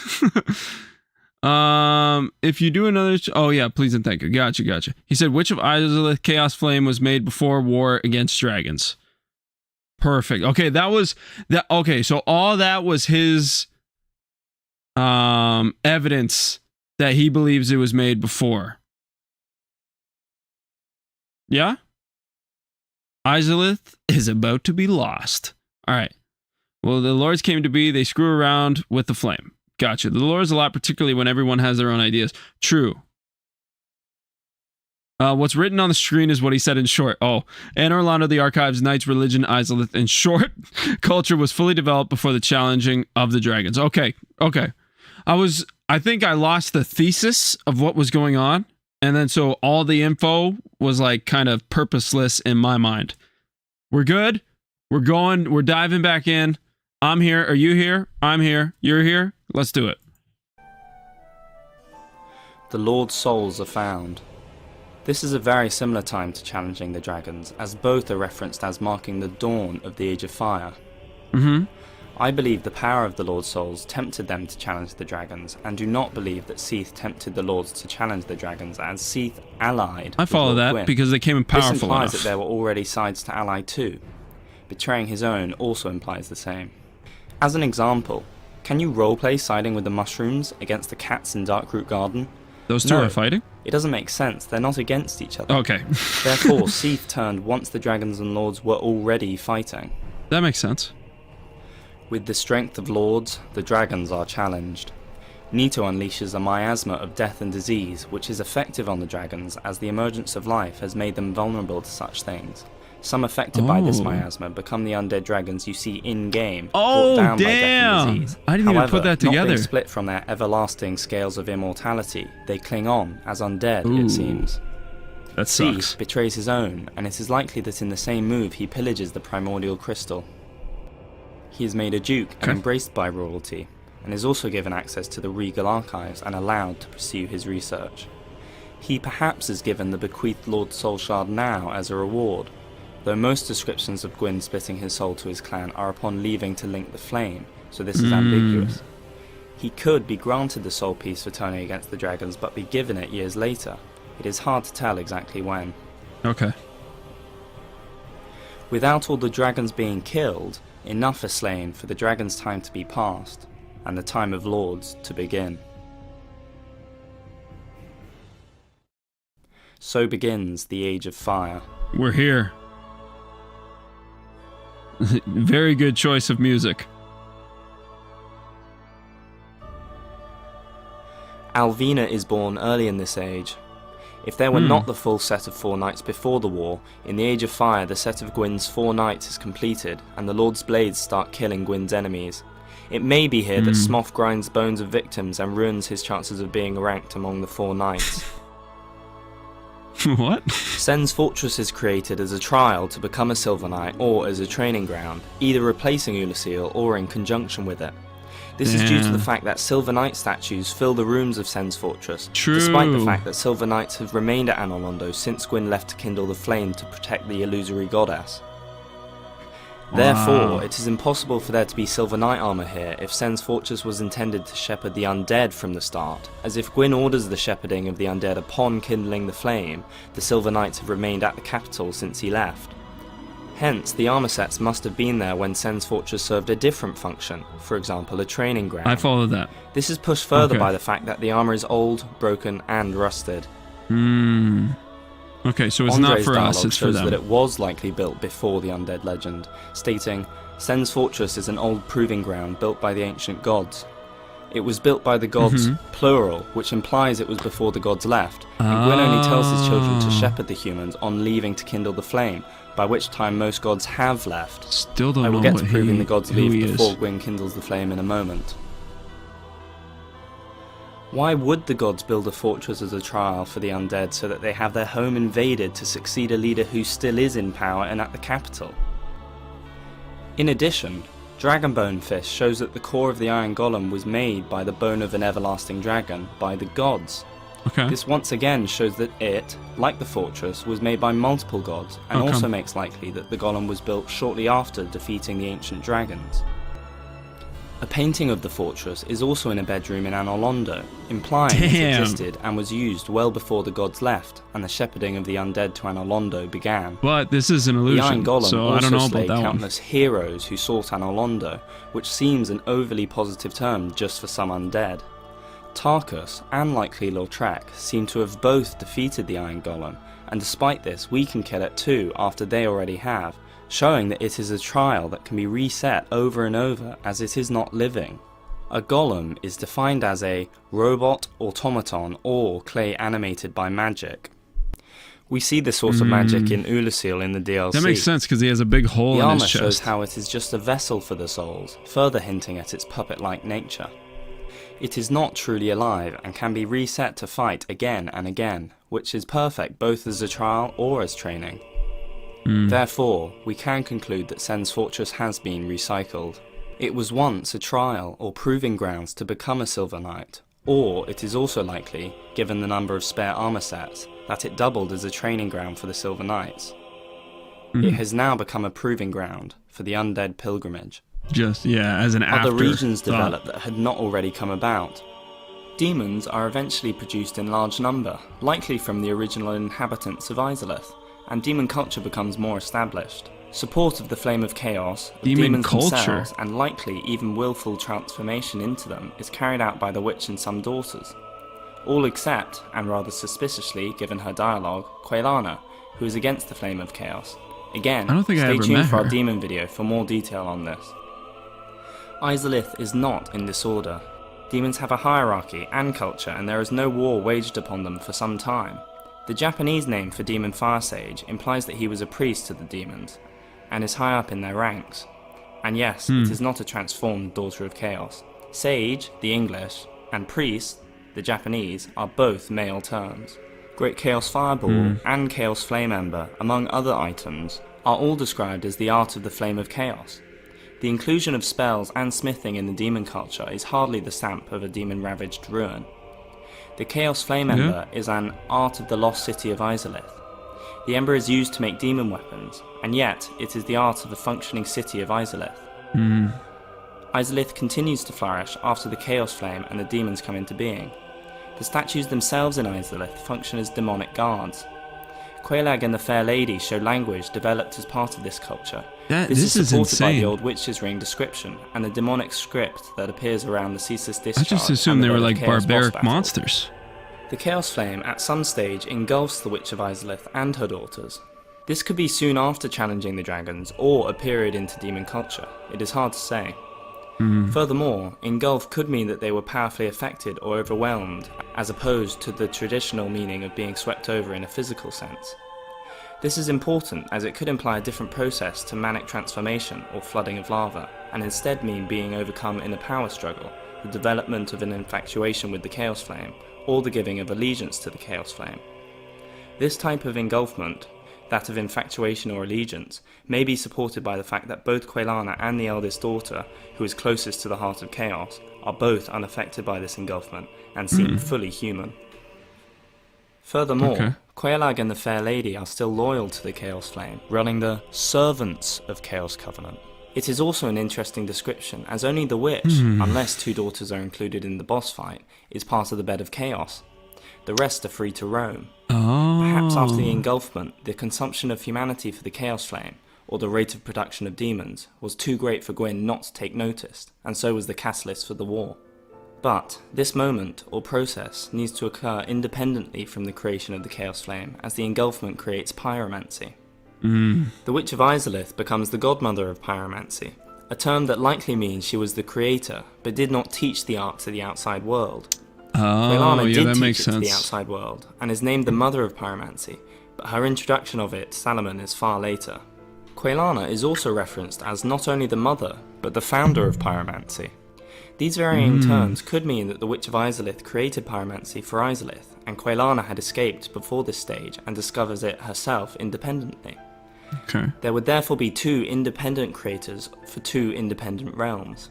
This is supported by the fact that Quelana has no chaos pyromancies, unlike those used by the closest to the Witch of Izalith. In addition, if Quelana has inherent chaos, she could perhaps draw from this flame within her and then share it. This concept is supported by the fact that Quelana has latent power, power that has yet to be revealed or emerge. This could link either into whether she is playing a long, devious game, or just simply to the flame that is inherent within her. The cut dialogue of Quelaag shows that she knows that they are banished and accepts this pact. This implies that Quelaag and the Fair Lady likely fled the ruins or made their domain higher up after the war with Gwyn's knights. This links their flaying not to the engulfment or production of demons, but long afterwards, having been part of demonic culture. They are still actively supporting the culture and the Chaos Flame. In addition, note that the only mention of Quelaag and the Fair Lady fleeing is from Ingi, who cannot even speak to them. The Way of White definitely has to be fully fledged in the Age of Fire, even if it did not begin in the previous age. They produced their first undead, Leroy, outside of Lordran, so likely Thoroland, as he has to travel to the land of the gods. This happens well before the kindling of the flame and before the nameless blacksmith deity leaves, as Grant and Sanctus are explicitly referenced as legendary weapons. Leroy! Legendary weapons require a titanite slab to be forged, slabs being the domain of gods, and which are the heirlooms of the nameless blacksmith deity. However, these slabs have been long lost since the blacksmith deity's departure and have turned into myth, with the exception of those who may have been bequeathed them, which is another story. I believe that the nameless blacksmith deity forged these weapons for Leroy's mission, which places the mission far back on the timeline, before the kindling and the god's departure. The nameless blacksmith deity passes before the other gods, but I will get to that in a moment. Further support for this early timing of the first undead mission is found in Leroy's use of Wrath of the Gods, which tattered and devolved over a great period of time into the modern Force. The only other individual who possesses it is Rhea, descended from the House of Thoroland, and therefore from the foremost family in the church who has had it passed down the generations. From this stage, at the latest, I think undeath has been placed upon humans, or at least some form of humanoids, as we cannot be sure if Leroy was human. Okay. Nevertheless, undead are in existence. However, it has been placed upon the dragons for some time, it would seem. Okay. I also believe that Guinevere is likely born at this stage in the Age of Fire. She is revered as a symbol of bounty and fertility. Okay. Who is Leroy? Needed another decompressed debrief. After you guys helped me a little bit with that one, it was good. Who is Leroy? That chicken wugs emoji is cursed. You never met him. Oh, okay. 2 daughters became part of the bed, likely not by choice. Gotcha. Leroy was the first of the undead created by the Way of White. And do we know what the Way of White is? Leroy is an NPC invader. Ah, gotcha. The Way of White. I'm forgetting what that was. Excuse me. A paladin. Interesting. Chicken Wugget. He can help you kill Pinwheel and then invades you. Major religion. Ah, okay. It's a covenant. Okay. So we don't know about Leroy. Well, I don't, because I didn't use him. Or actually, I might have fought him. I didn't even realize. Lawful good paladins. Gotcha. Okay. We're back. So it is likely she came about soon after the defeat of the dragons, and born as culture developed even further with the lords, prospering as the dominant beings. However, she does, in the cut content, have a talisman named after her, which is called the Dragon Talisman. Perhaps this could have been a gift from the dragons in the time of peace. Starts at the feet. In addition, there is a divine blessing in a chest, in the room with Guinevere's statue, and seems to have been guarded by the painting guardians for ages. If that were to be taken literally, this would put the painting in Guinevere's birth before the War on the Dragons, and perhaps even Priscilla's birth as well. Nevertheless, it can of course be argued that the content was cut for a lore reason, and so can't be fully grounded evidence for this theory. That's fair. In fact, I also believe she may be the child at the statue at the Sunlight Altar, and many other locations, for several reasons. The mother stands on Anor Londo architecture, and has a crown, just the same architecture as Gwyn and Guinevere stand on in their statues in the Anor Londo Cathedral. She is likely therefore at one stage the queen. Neither the firstborn or Gwyndlin wield a straight sword. We encounter Gwyndlin, who uses a catalyst and bow, and the statue of the firstborn son wields a Dragonslayer spear. In addition, no statue of this mother and child is defaced, unlike that of the firstborn son.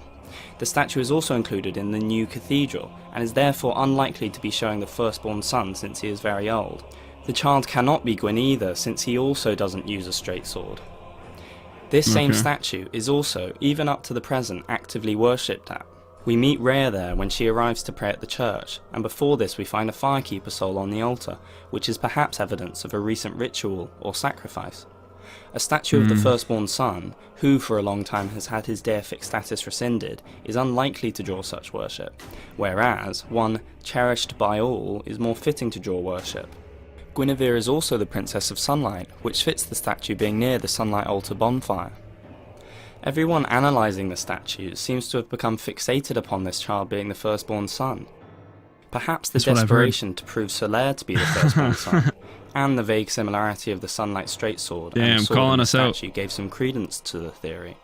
However, the developers stated firmly that the firstborn son is not in the game, and perhaps this left the legacy of the child still being the firstborn son, even if it wasn't Solaire anymore.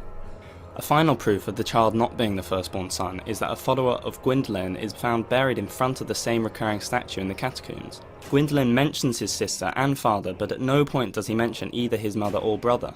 This is despite the God of War still being alive and having his status rescinded whilst Gwyndolin was alive too.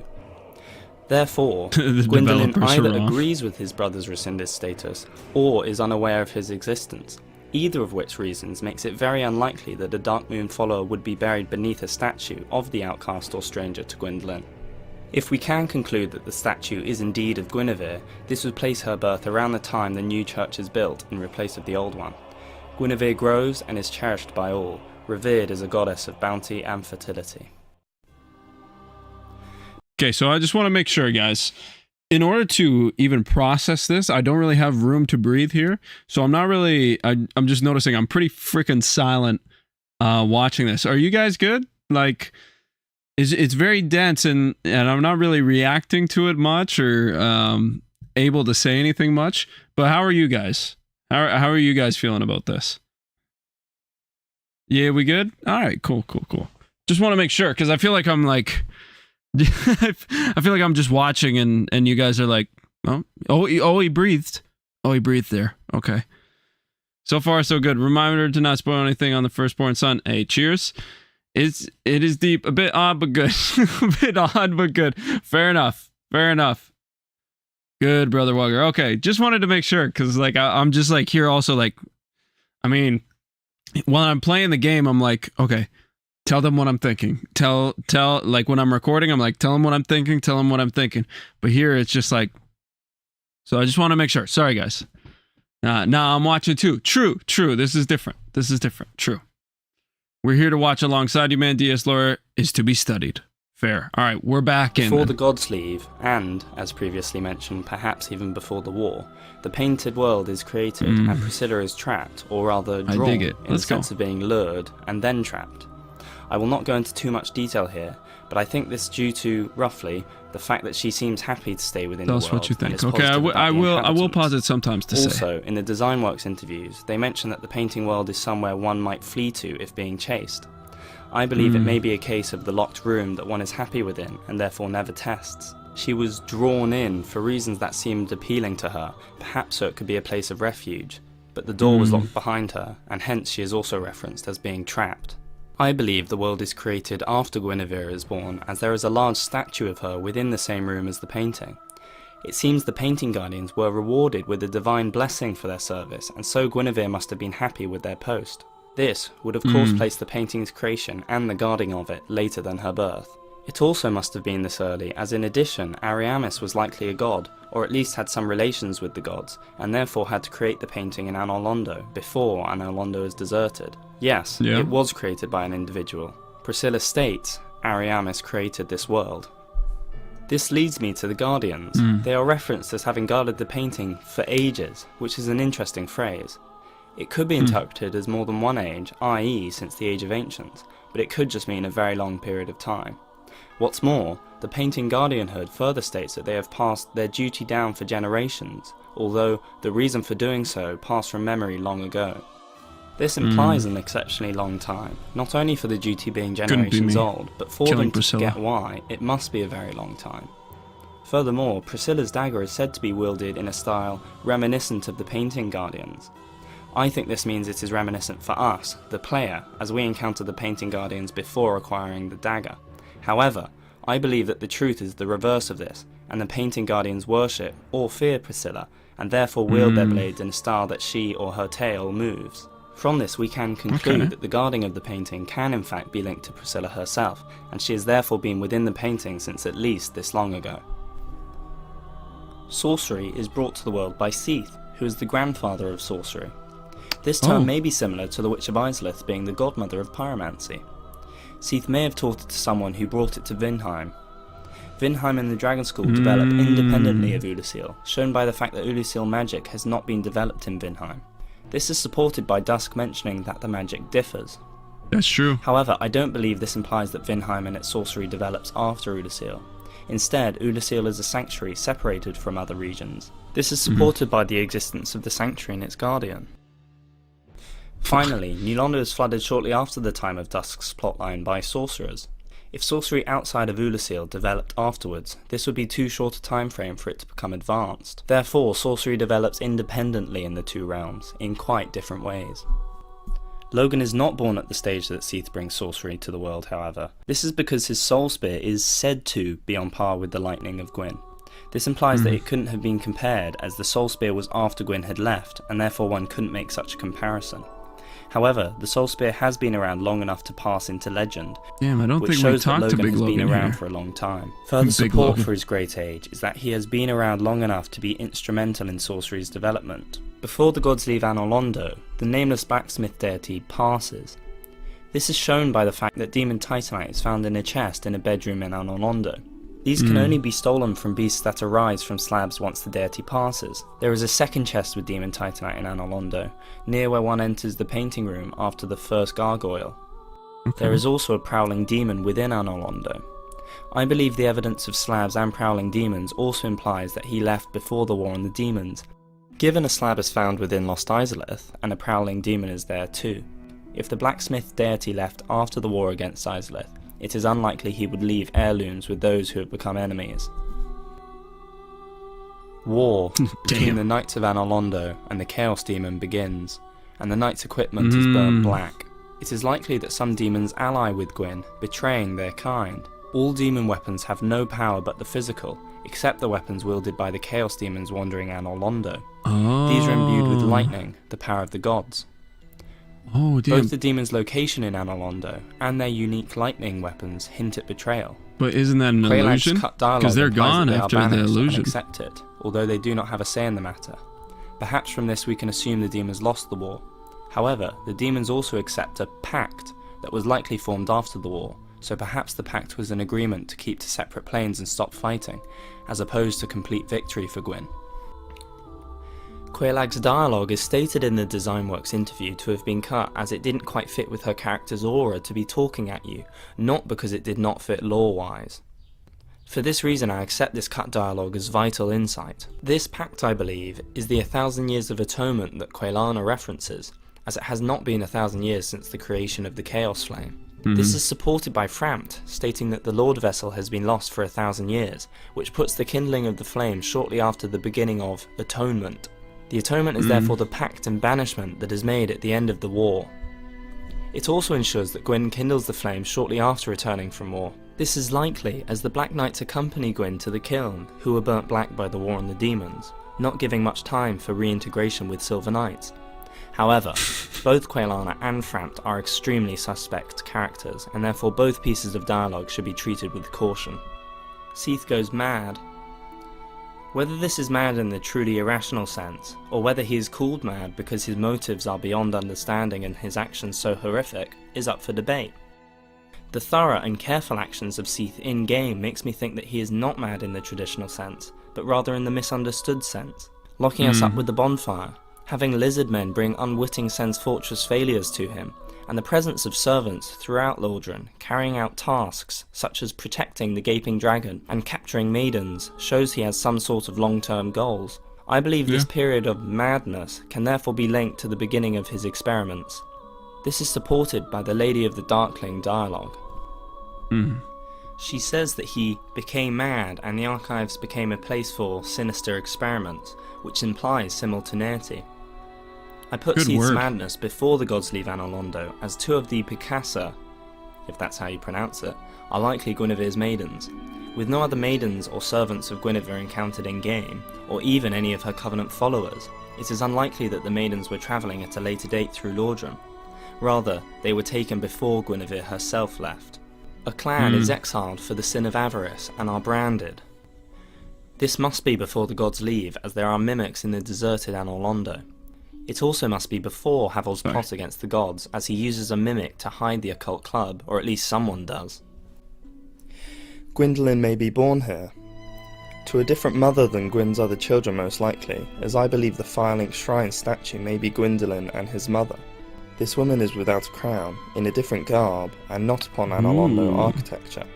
She's therefore a different woman to the mother in the statue at the Sunlight Altar. Given the shrine commemorates the linking of the flame, one would assume the statue connects to Gwyn, and the only theory I kept focusing on the statue for some reason. The gods leave Anor Londo. Guinevere leaves at a similar time to them, though likely later, and likely not publicly. The exact scale of the exodus is difficult to say. Most gods may leave all at once, it may be staggered, and so on. The firstborn son does not leave at this stage. Imagine if there was He a places chair miracle mimic. on Gwyn's Fuck tomb, off. who links the flame after the gods have left. He could return to Anor Londo after leaving, but this seems unlikely. Silver and gold coins are hidden in mimics in Anor Londo. I believe this shows the desire of lords to leave for the outside world. The coins are likely of the human world, and at least the world outside of Lordran. Lloyd is at the head of this outside world, further reinforcing that it is a human world. The time of lords was passing, but one did not want to be caught changing allegiances to outside Lordran. Therefore, the currency of the outside world the lords intended to travel to was hidden.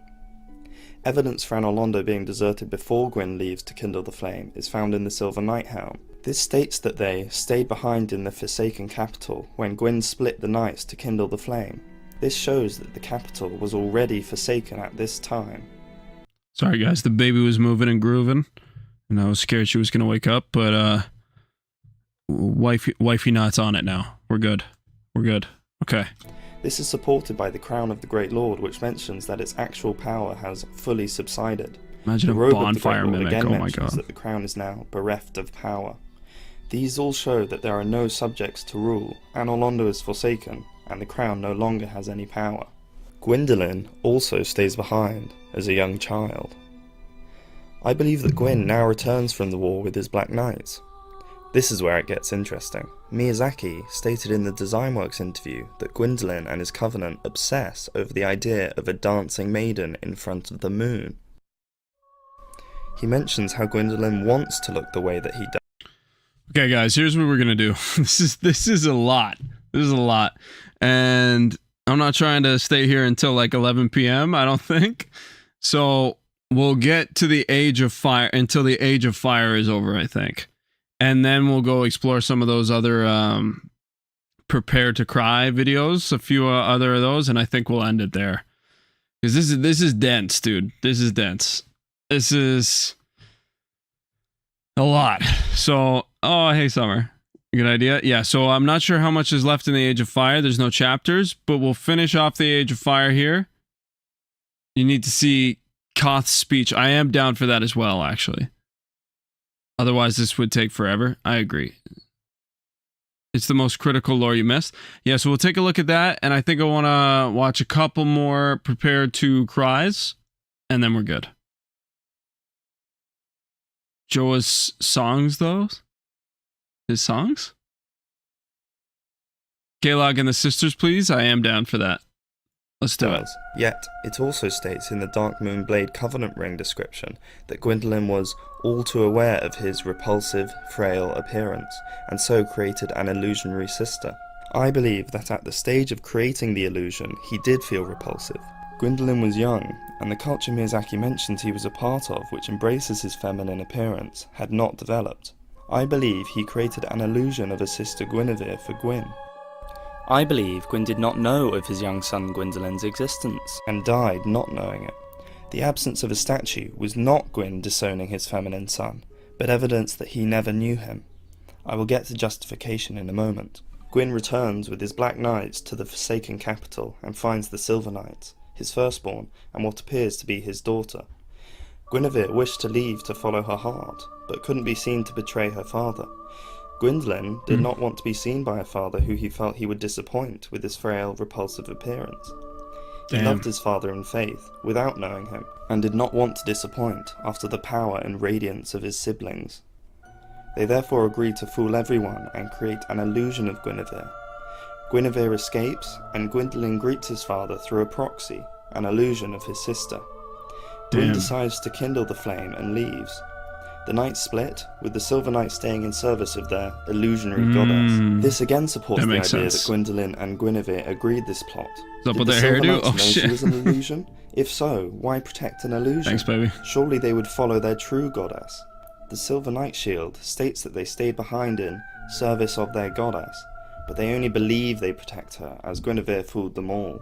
New Londo is created at the latest by this point, as Gwyn gives a part of his soul to the four kings and grants them their ranks, which, of course, he cannot do after linking the flame.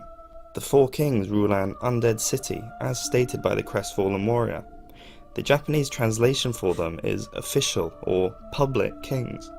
Therefore, I believe this is how they act, as figurehead kings, or puppet kings for the gods. In the DesignWorks interview, Miyazaki says one of the earliest things that they worked on were the world, life, death, the meaning of fire, and the role of the four kings. This implies there was a lot more to their role than typical heads of a city, and are likely connected to the fire. I believe they were puppet rulers that supplied a steady flow of humanity, farming the undead that inhabited the city for the gods, in proxy.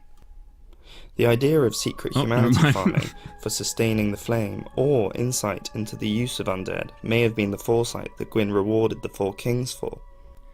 The architecture was inspired by Mont Saint-Michel. In the DesignWorks interview, it is stated that it is a more modern architecture than much of the rest of the world, for the Abyss. which supports it being far less ancient than Anno Londo. New Londo could imply a fresh start or new capital, with the old one having been deserted. Additionally, it is interesting that the inspiration for New Londo is a feudal society structure, which has God at the top, with the church at Mont Saint-Michel being above all else, just as the cathedral is in New Londo that Inglewood stands on. This further pushes the idea that the four kings still served the gods until they were tempted to dark, carrying out the crucial role that Miyazaki cryptically mentions. Gwyn, if not having done some of these divisions before, splits his power of lightning among his children, his soul to his clan, Seath, the four kings, and a piece to his four knights. Ornstein's soul states that this piece, singular, was granted to all four. It may therefore be that he granted a single soul for the four of them, as opposed to a shard each. This means all four knights must be... Okay, hold on. Let me just check Age of Fire. Oh, Age of Fire goes on. Oh, there is no... Yeah, okay. The Age of Fire keeps going. Okay. We're gonna cut it there right at the New Londo is the last thing I kind of like held in my brain. Okay, we're gonna call it there for that. And then we're gonna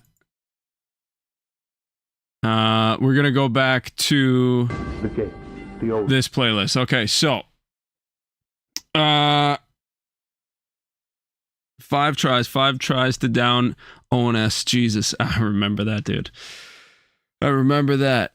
Okay, so what are we missing here for Prepare to Cry? You're doing good, bud. Thank you. Please watch Vati, LOL. Gotcha. Oh, first, let's get that Kath dialogue.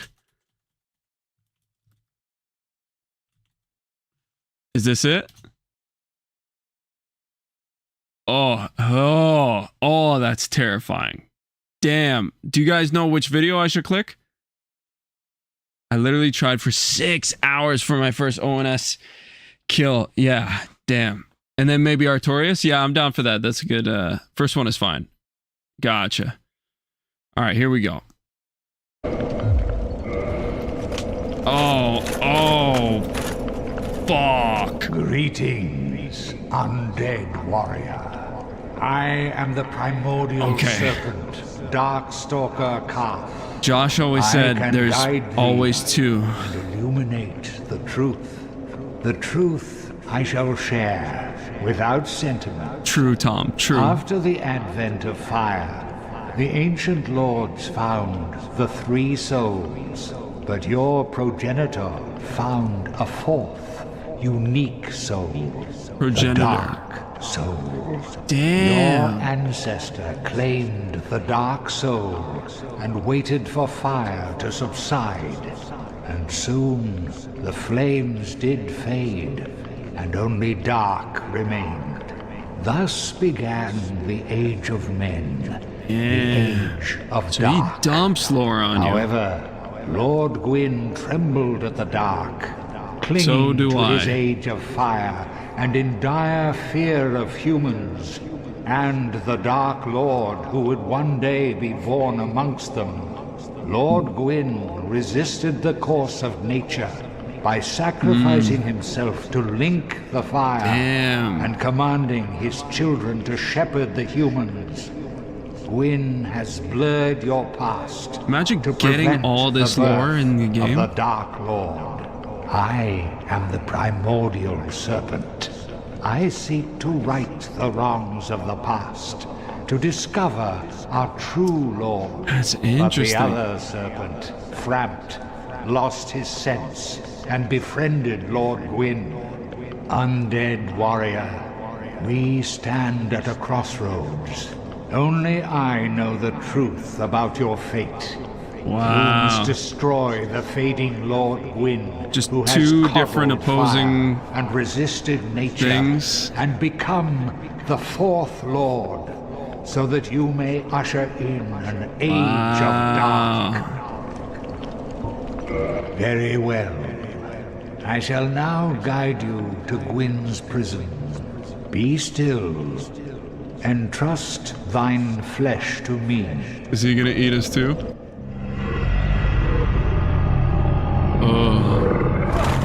Oh, fuck. Oh, man. And where does he send us? Oh, so he puts us... So we still gotta get the Lord souls and fill the Lord vessel. This is Gwyn's prison. Wow. Now, place the Lord vessel upon the altar. So it still goes the same What route. is it? Watching the other Place ending the is a good Lord idea. Vessel Gotcha. upon the altar. Damn. What is it?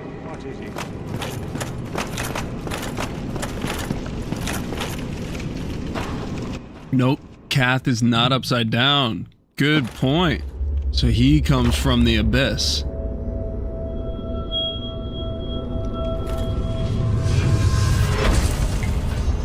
It's pretty cool. Like, and I don't see one or the other as the right one. I just see two people that are, two entities that are fighting for two different sides. They seem like direct opposites of each other. Grip is kind of funny upside down. True.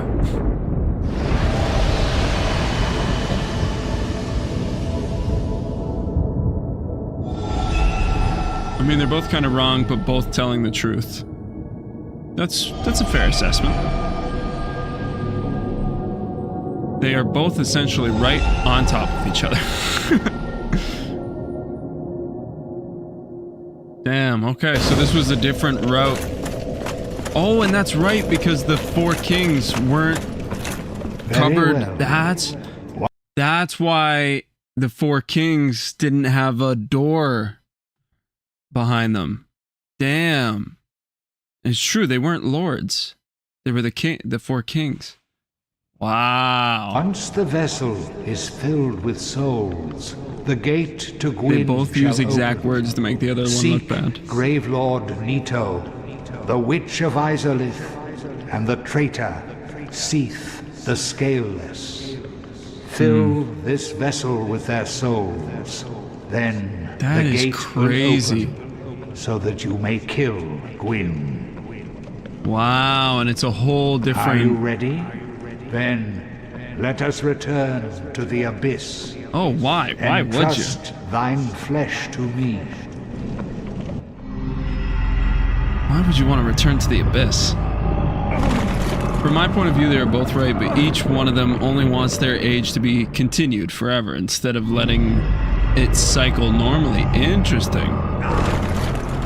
But need ring to fight 4 knights, 4 kings, yes? Yeah.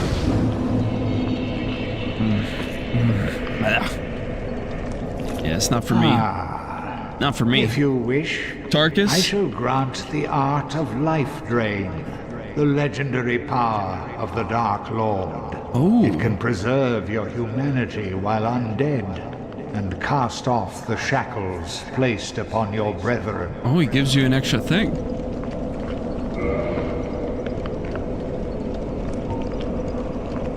Black Iron Tarkus has a nice short prepare to cry. Let's do it.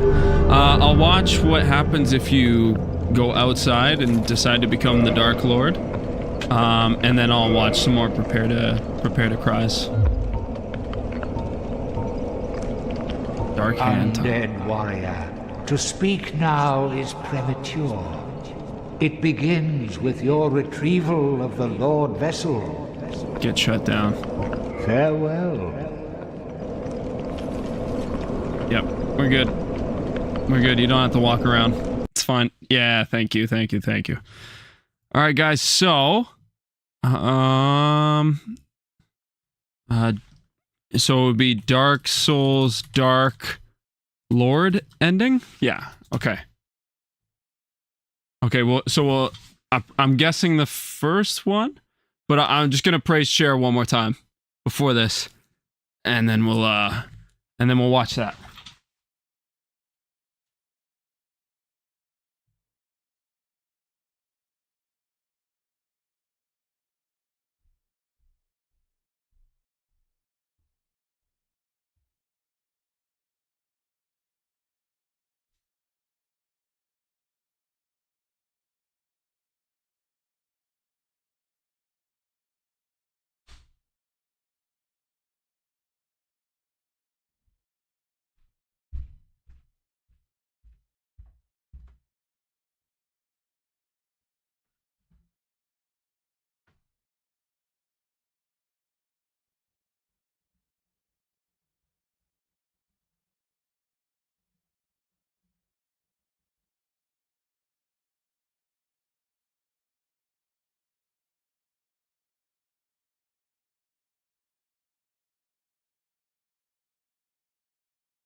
Oh.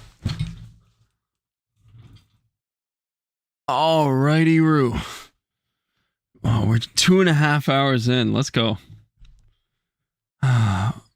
Wugs is filling the Lord Vessel. That's pretty good. I like that. Damn. So is this Dark Lord Edding the first one? Is that good? Spoonie is attracted to the chair. Damn. Well, I heard a little pitter-patter downstairs. Check stream to see if it was you and see a chair praise. Nice. Hey, Juggler gifted 1 sub. Thank you, dude. Should be good. Let's go. Let's watch it.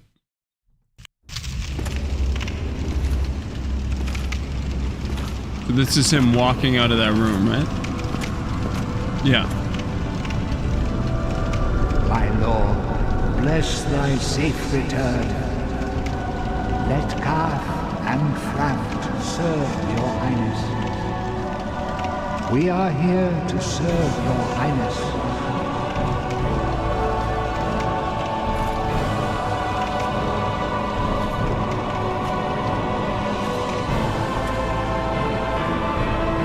Let Karth and Fraft be cast upon the world.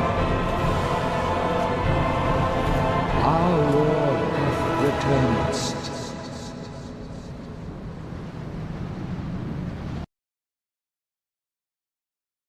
What the fuck?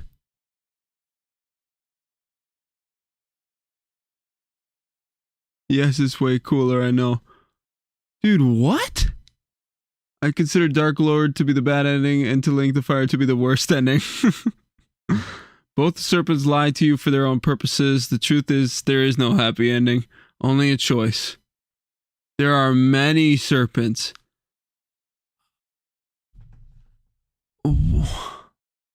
What are they? Like, what? What are they? Okay. That broke my brain a little bit.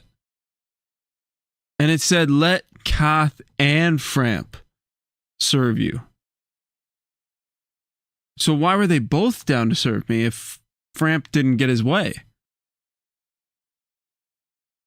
Only two interact, but many in universe. It doesn't matter what choice you make, Framp and Kath just want to keep things moving. Damn! They are playing both sides to maintain some level of power. Whoa. Damn. So no matter what the person wants to do, they just want to be able to control them, whether they want one thing or the other. Damn, you are a pawn. Holy, that broke my brain a little bit. All right, so let's do the prepare to cry for Artorias. Seems like the next logical step. And then we'll do Tarkus. And that might be, ooh. But also maybe Lautrec. I'm going to do Lautrec. Okay, so that, I think that's it. Artorias, Tarkus, and Lautrec, I think, is the way to go. After the advent and K-Leg. K-Leg, three definitely. powerful souls were claimed by those who Artorias, K-Leg. The first was and then the claimed other by two. Muto, first of the dead. Let me hit this in full screen. Went to the witch who fell to the flame. And the last went to Gwyn, Lord of Sunlight. But there was a fourth soul, discovered afterward and hidden from the lords, the Dark Soul. The Dark And so, Soul. The first human was furtive, and kept his soul a secret. Lord Gwyn used his Lord Soul to usher in an age of fire and light, appointing 4 trusted knights to defend the realm. There was Dragonslayer Ornstein, captain of the guard, Hawkeye Goth, unmatched with a great bow, Kiaran the assassin, who laid waste to Gwyn's enemies, Nice. and Artorias, the Abyss Walker. Oh yeah. But in time, the flame began to fade. The age of the lords was ending, and the dark age of men was to begin. So who's the fourth knight that's... The 4 kings were or the 4 powerful. kings? Only their hearts were weak. Oh, those are two When different an people. evil My bad. serpent dangled the art of life drain before them. They were unable to resist and became pawns of evil. The serpent in question was Darkstalker Karth, who tempted the kings with the ability to drain humanity as a reward for their service. This is the art of life drain. Karth's ultimate goal seems he to taught be that to return us. all humanity to the abyss, as every fragment of humanity is a piece of the mighty Dark Soul. The Knights of New Londo were transformed into Dark Wraiths, beings that plague the citizens of the city for humanity, so that it may be returned to the abyss. The Dark Wraiths are the enemies of man, and any living thing that has a soul. They were born in New Londo, and that is where they perished. The entire city was sacrificed to contain them, for that is how great a threat they were. Yeah, and with all the bodies. Like that pile of dead bodies. So everybody there died. And there were lots of people there. So Artorias became a Dark Wraith? Was he one of the knights? As the first But he flame fought against the continues to Abyss. fade, and with the darkness looming, the deities of Anor Londo begin to leave the doomed kingdom. Meanwhile, the Abyss breaks out again, this time in Oolacile. With time running out, Lord Gwyn's final command is for Artorias to halt the inevitable spread of the Abyss, and to rescue Princess Dusk. An old man afraid of the dark, Lord Gwyn kindles the first flame with his own soul, artificially extending his age of fire. And so, hundreds of years before the birth of the chosen undead, Knight Artorias and Sif meet the threat building in Oolacile. Yeah. However, they do not succeed.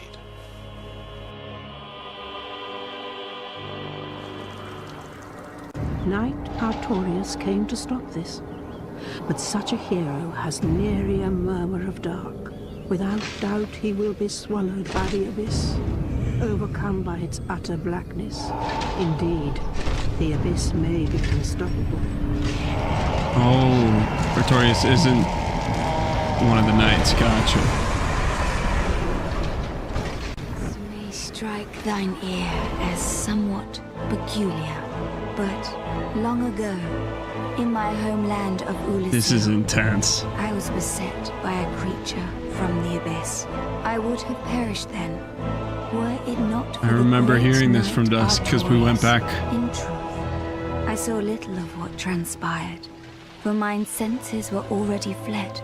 But even still, there was something about Artorias, a certain balance of the humours that quite perfectly fits your semblance.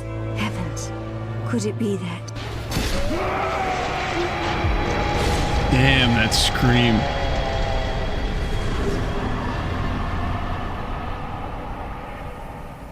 So, 'tis thou who rescueth me. Beset by the Abyss, the final act of Artorias was to protect his companion. He shielded Sif with the power of his great shield, for his arm was broken and he could no longer bear the burden.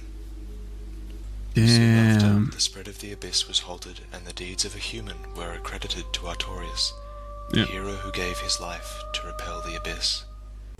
Within this glimpse of the Abyss lies a tormented soul, a savior turned demon, hidden from the eyes of his lord and comrades.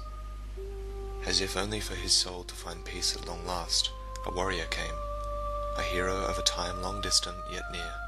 The warrior fought against Artorias, severing his bonds with the darkness so that his honor may remain intact. Hell yeah. That's dope. Living with the knowledge that his master saved him with his last uncorrupted breath. Watching him become a husk, only capable of tormented screams.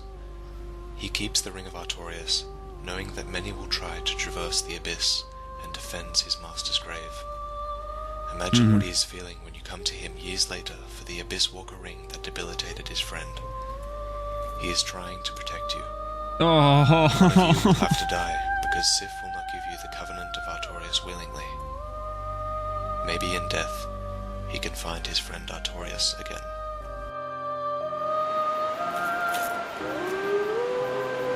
Oh my god, he is trying to protect you.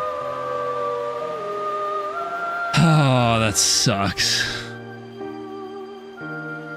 And then he recognizes you. He's like, oh, not this one. Like, I don't want to hurt this one. But then still decides, no, he cannot go in the Abyss.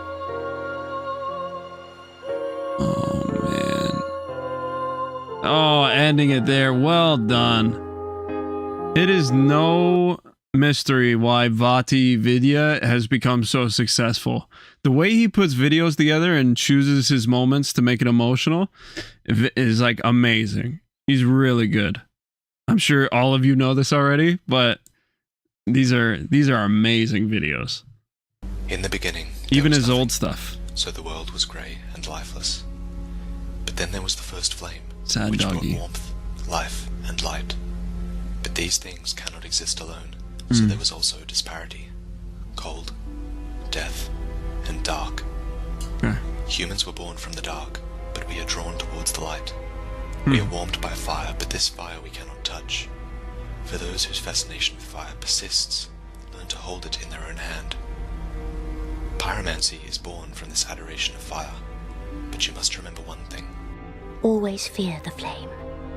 lest you be devoured by it and lose yourself. I would hate to see that happen again. Intense. It is the nature of fire to fade until only dark remains. But what if another flame was born? It could be a replica of the first to ward off the darkness. The Witch of Izalith was one of Lord Gwyn's last hopes. If she could replicate the first flame, then the god's power would never fade. Oh, see, I didn't gather this at all. If she had never tried. This was an attempt. I have a favor to ask. My mother, the Witch of Izalith, was one of the primeval lords. Her power came from the soul that she found near the first flame. She focused this power to light a flame of her own. But she failed to control it. The flame of chaos engulfed Mother and my sisters and molded them into deformed creatures. Below us lies the ruins of the legendary city of Izalith. There, the molten giant watches over the flame of chaos. Our fair lady and Mistress Quelag fled from the ruins. I do not know the details, and I do not ask. When the Witch of Izalith attempted to create the first flame, something went wrong. She created a bed of life which would become the source of all demons. There were originally 7 daughters of chaos. The witch and 2 sisters were bound to the bed of chaos. The witch is trapped inside, and her 2 sisters became the orbs beside her. Oh. Quelag and the fair lady were bound to giant spiders. One sister was corrupted and guards her mother. Another sister was sacrificed and is watched by her brother, who became a being of ceaseless discharge. Only Quelana remains. And now I am here. But my mother and sisters have been in anguish since. I beseech you, free Mother and my sisters from the flame of chaos. I cannot do it myself. Damn. I lack the strength and the bravery. But you, I realize what I am asking. But please, free their poor souls. It would have been cool to get this request beforehand. The deformed daughter of Izalith. She escaped with her sister, and they fashioned a home at the base of Blighttown. The denizens of Blighttown were chosen as servants and food. But the fair lady felt for the suffering of her disfigured followers and sucked out their blight pus. She poisoned herself. I am so sorry, dear sister. And so, the fair lady started to die. But at least she has her sister Quelag. But promise me that you will take care of yourself. Oh, fuck. And then we just run in and kill her? Quelag kills everyone who enters her lair to gather the humanity that heals her dying sister. That is, until she is killed by the chosen undead. So, oh my god. Her sister is gone. Stop. Vati, stop. Please, sister, do not cry. Oh. I am hurting, really. I have you. We could have saved her by killing her. Oh my. We should have gave those 30 humanities. Darkwraith Kirk, Knight of Thorns, has tricked Darkstalker Karth out of a red eye orb. He invades worlds to steal humanity to heal the fair lady, rather than give them to Karth. His actions reveal that not all Darkwraiths are evil. However, he is ultimately killed by the chosen undead, as his intentions are not understood until his corpse is found in the fair lady's company. Oh my god, we just keep killing everybody trying to help her. Time in Lordran is convoluted. Where's your security blanket? True. May replace Quelag out of Where the hell is it? Another may choose to put the fair lady out of her misery.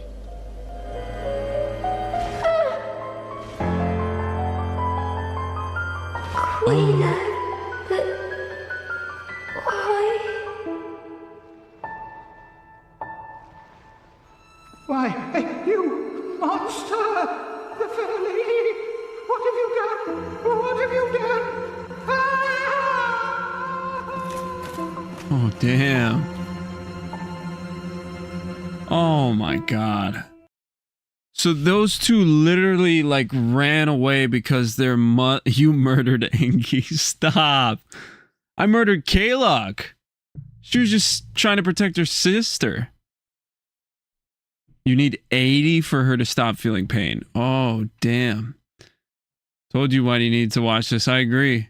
And he sets these up so well. So emotionally, like, stimulating. I really like.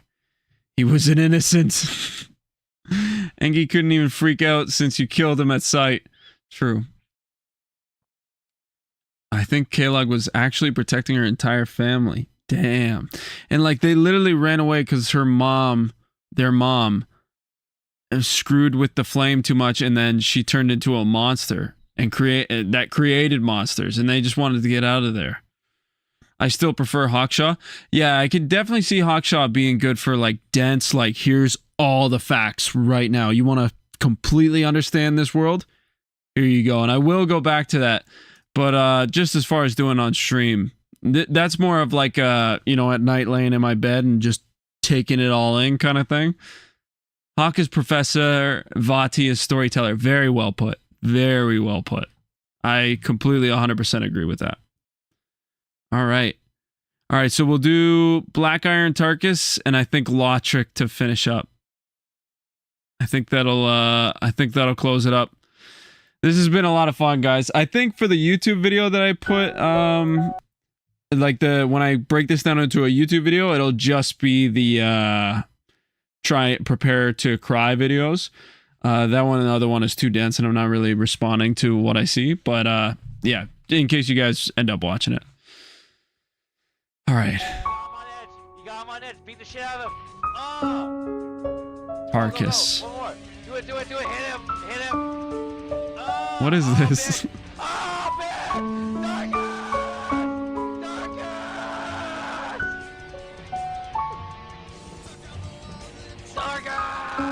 We all remember the help Tarkus gave us that day. I don't. Tarkus was like us, someone trying to make it through the world to uncover the truth. The least we can do is follow in his footsteps and succeed where he failed. The Knights of Berenik are known for their heavy armor and weaponry. There is no nation that is physically stronger, but even among them there was Tarkus, a knight renowned for having strength great enough to sport a set of heavy black iron that was unique to him alone. Yeah, we got his Berenik was a land outside of Lordran, but it was not free from the curse of the undead. As the curse spread and society crumbled, countless knights became undead. But the knights had not lost their sanity yet. Throughout the neighbouring lands a prophecy was spreading, an old saying from Astora that said this: Thou who art undead art chosen, and thine exodus from the undead asylum maketh pilgrimage to the land of ancient lords. When thou ringeth the bell of awakening, the fate of the undead thou shalt know. The fate of the undead. With nothing else to go on, the undead Knights of Berenik ventured to Lordran, which was told to be at the heart of the undead curse. They were right. The gods were partly responsible for the crumbling world. The light in Anor Londo is an illusion, and many gods have already abandoned the world of men. For the real light, the first flame, was fading. There was one path into Anor Londo, and that was through Sen's fortress. So the Knights of Berenik threw themselves at the deadly castle, trying to force their way through. And they were not the only ones. Within Sen's fortress we see the hollowed forms of both Knights of Berenik and Boulder, two nations that attempted to reach the land of the gods, desperate to discover the fate of the undead. Near the top of Sen's fortress there is an undead man who desperately tries to retain his sanity. Remember, counts. Counts. 1, 2, 3, 4, 5, 6, 7. Count. Holy.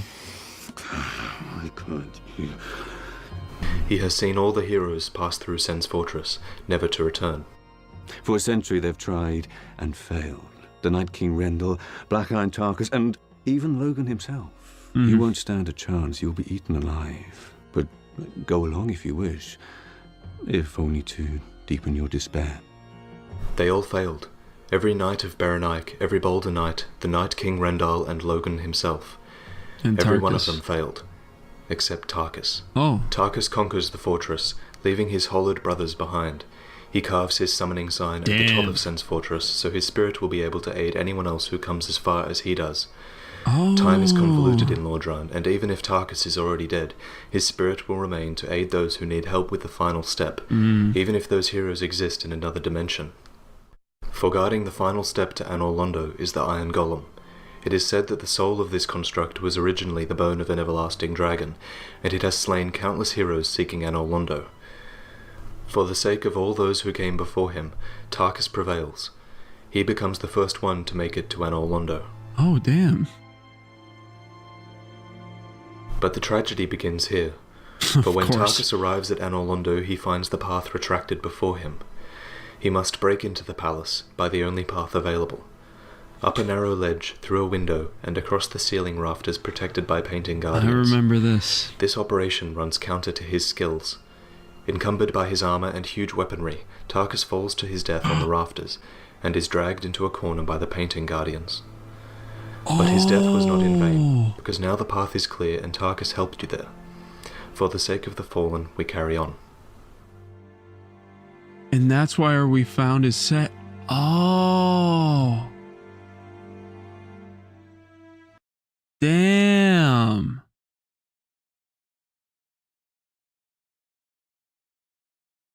Wow, I had no idea. I didn't even really know who Tarkus was. All right, let's hear it out for the traitor. So he fell and got jumped. Yeah. It's Rogue One for Dark Souls. True. Yeah, we found his stuff. Long live Tarkus. Let's go. What a hero. All right. Knight Lautrec looks out for himself. Let's hear it. If we it. are to judge him, then we should count our own sins first. You who invades for humanity. You who kills simply because something is in your way. Or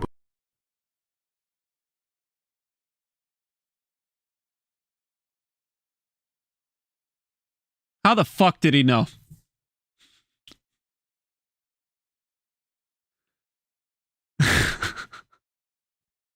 Humbled. All right. I'll hear Lautrec out. Called out. That was personal. Hey, juggler with the blue head. Get over it.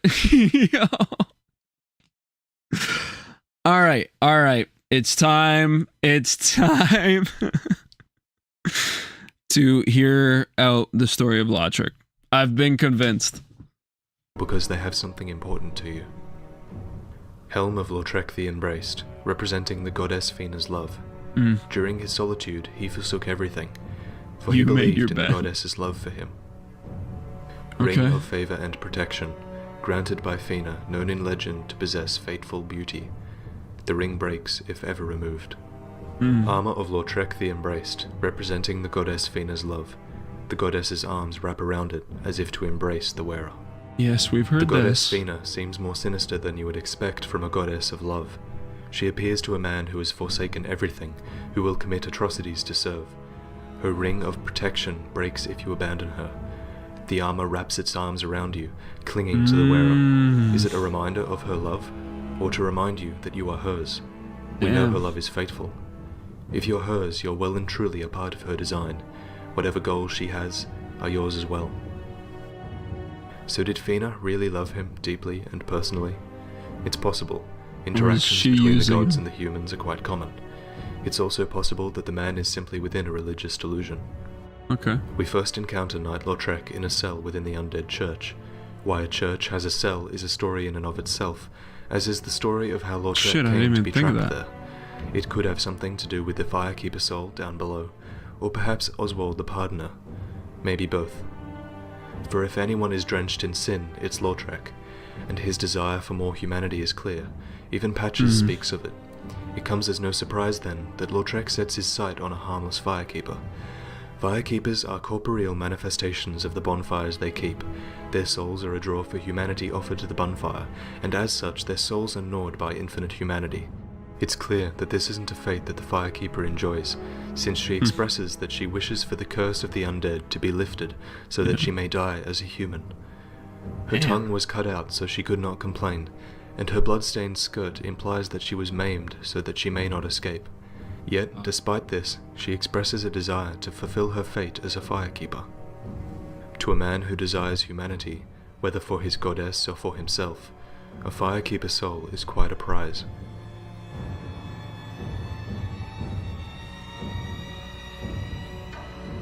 Lautrec escapes with the Firekeeper's soul.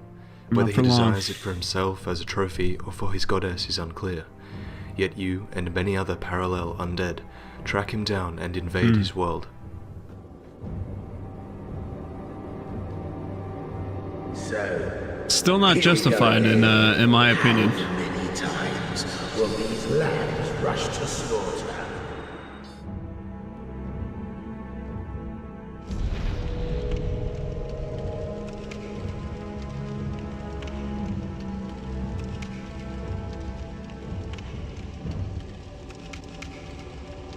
Let's get it over with.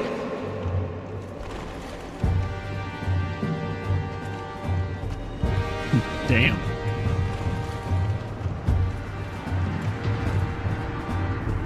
Oh, he's killing the buddies first. Will this get different dialogue?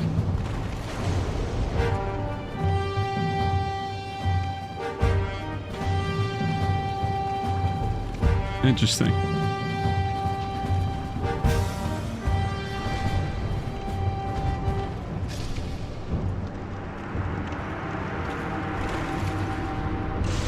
This is the end of Knight Lautrec. Okay. Whatever his designs were, whatever the goddess wanted, it died with him.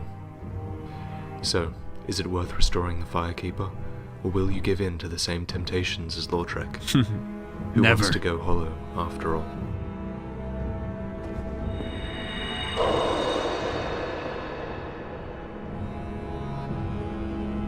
Yeah. Yeah, not justified in my opinion. Not justified in my opinion. But that's me. Anyway, guys, yeah, I think that's good to call it. Here, let me pop this in. All right, guys, that was fun. I feel like I know a lot more, and oh my god, the Cath, are for real. Okay, so what am I missing? What is Joa's songs? What is this? I give up. Sorry, dude. What is Joa's songs? Success. 10 more hours of lore. I don't know if I got that in me, dude. We have 10 more hours of lore left. Yeah, that's crazy. You guys are nuts. Oh, man. Yeah, Joa, sorry, dude. What songs are you talking about, buddy? Let There Be Fire. Oh. Glad I told you early on not to use the Firekeeper soul. True. We Are the Souls. 4 minutes. 4 minutes each? Okay, guys. Okay. My bad. Alright. We Are the Souls. And it's no general in Discord. On your own, you gotta check out Seth. His lore is crazy. Gotcha. You have 2 more incoming.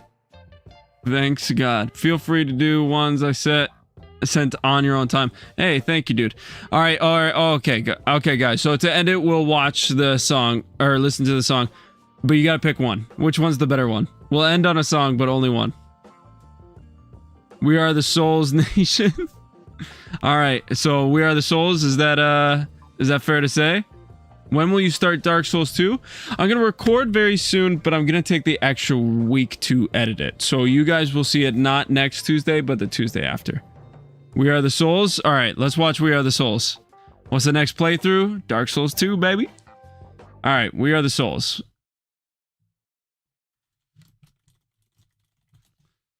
We are the world. And let me pop you up here. All right, We Are the Souls Reborn? Is that the first one, guys? 2.4 million views, damn. Hey, good night, Thorn. It's Kino. New ending. Okay, 508. Vibrato, let's go. The first one. Later, Walk. Hey, have a good one, dude. All right, the first one. All right, let's watch this to close it out. Sounds good. Sorry, guys, for the fake out on the end there.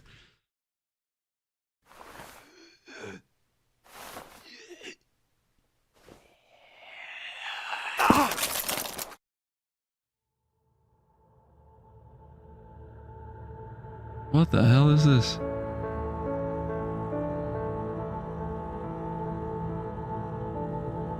Last call. Last call.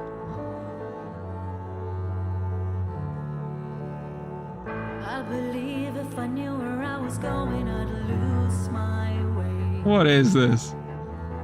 I believe that the words that I told you were not your grave. I know that What the hell is this? the weight of all our memories.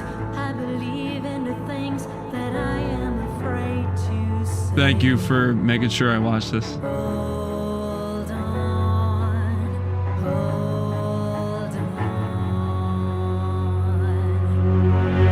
I believe in the lost possibilities you gave. This is a bit emo. I love it. I believe that the darkness reminds us where light can be. Damn. I know that your heart is Ooh. still beating, Who made this? darling. I believe that you fell so you would land next to me. 'Cause I have been where you were before. Darkus! And I have felt the pain of losing who you were. And I have died so many times, but I am still alive.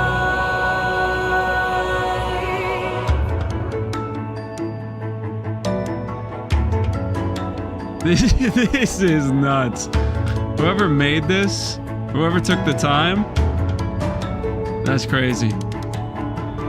I believe that tomorrow is stronger than yesterday. This is what the DS community lives for. Let's go. And I believe This is that so your good. head is the only thing in your way. Oh, damn. I wish that you could see your scars turn into beauty. I believe that today it's okay to be not okay. Damn. Hold on, hold on. 'Cause I have been where you were before. And I have felt the pain of losing who you were. And I have died so many times, but I am still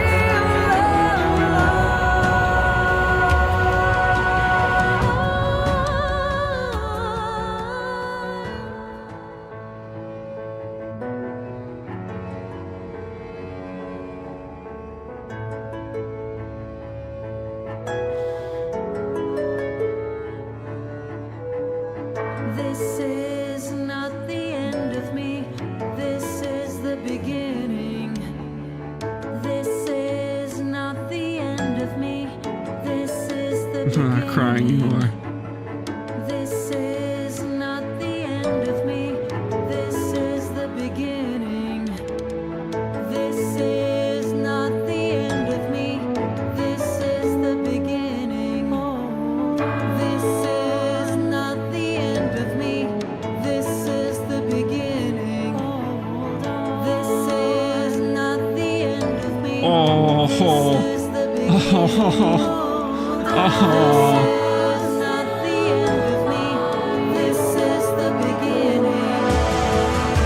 We have witnessed the history of a magnificent, melancholy world.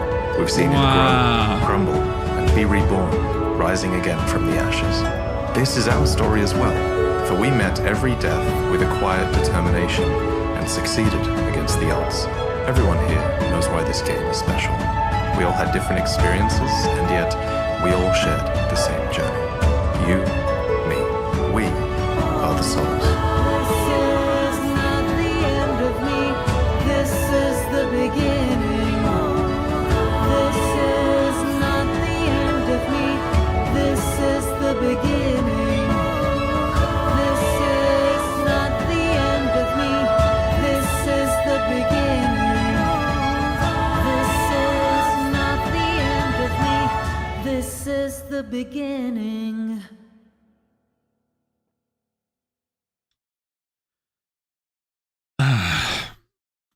A hero is the one who does an extraordinary and generous act of courage, which will or may result in the conscious sacrifice of himself to protect the good of others.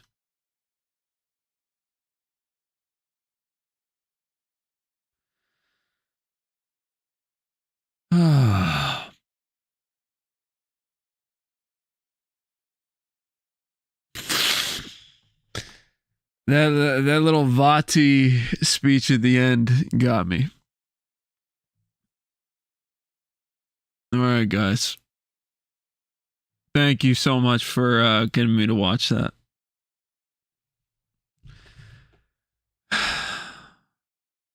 Did y'all make Wugs cry? I might have to throw hands. When he started talking about we all know why this game is special. Oh, man. Thank you guys so much for... Jesus Christ, dude. Thank you very much for being here. Thank you for watching the series so far. And, this is not the end of me. This is the beginning. Yeah, that's good. That's good, guys. We were here to make you cry the whole time. All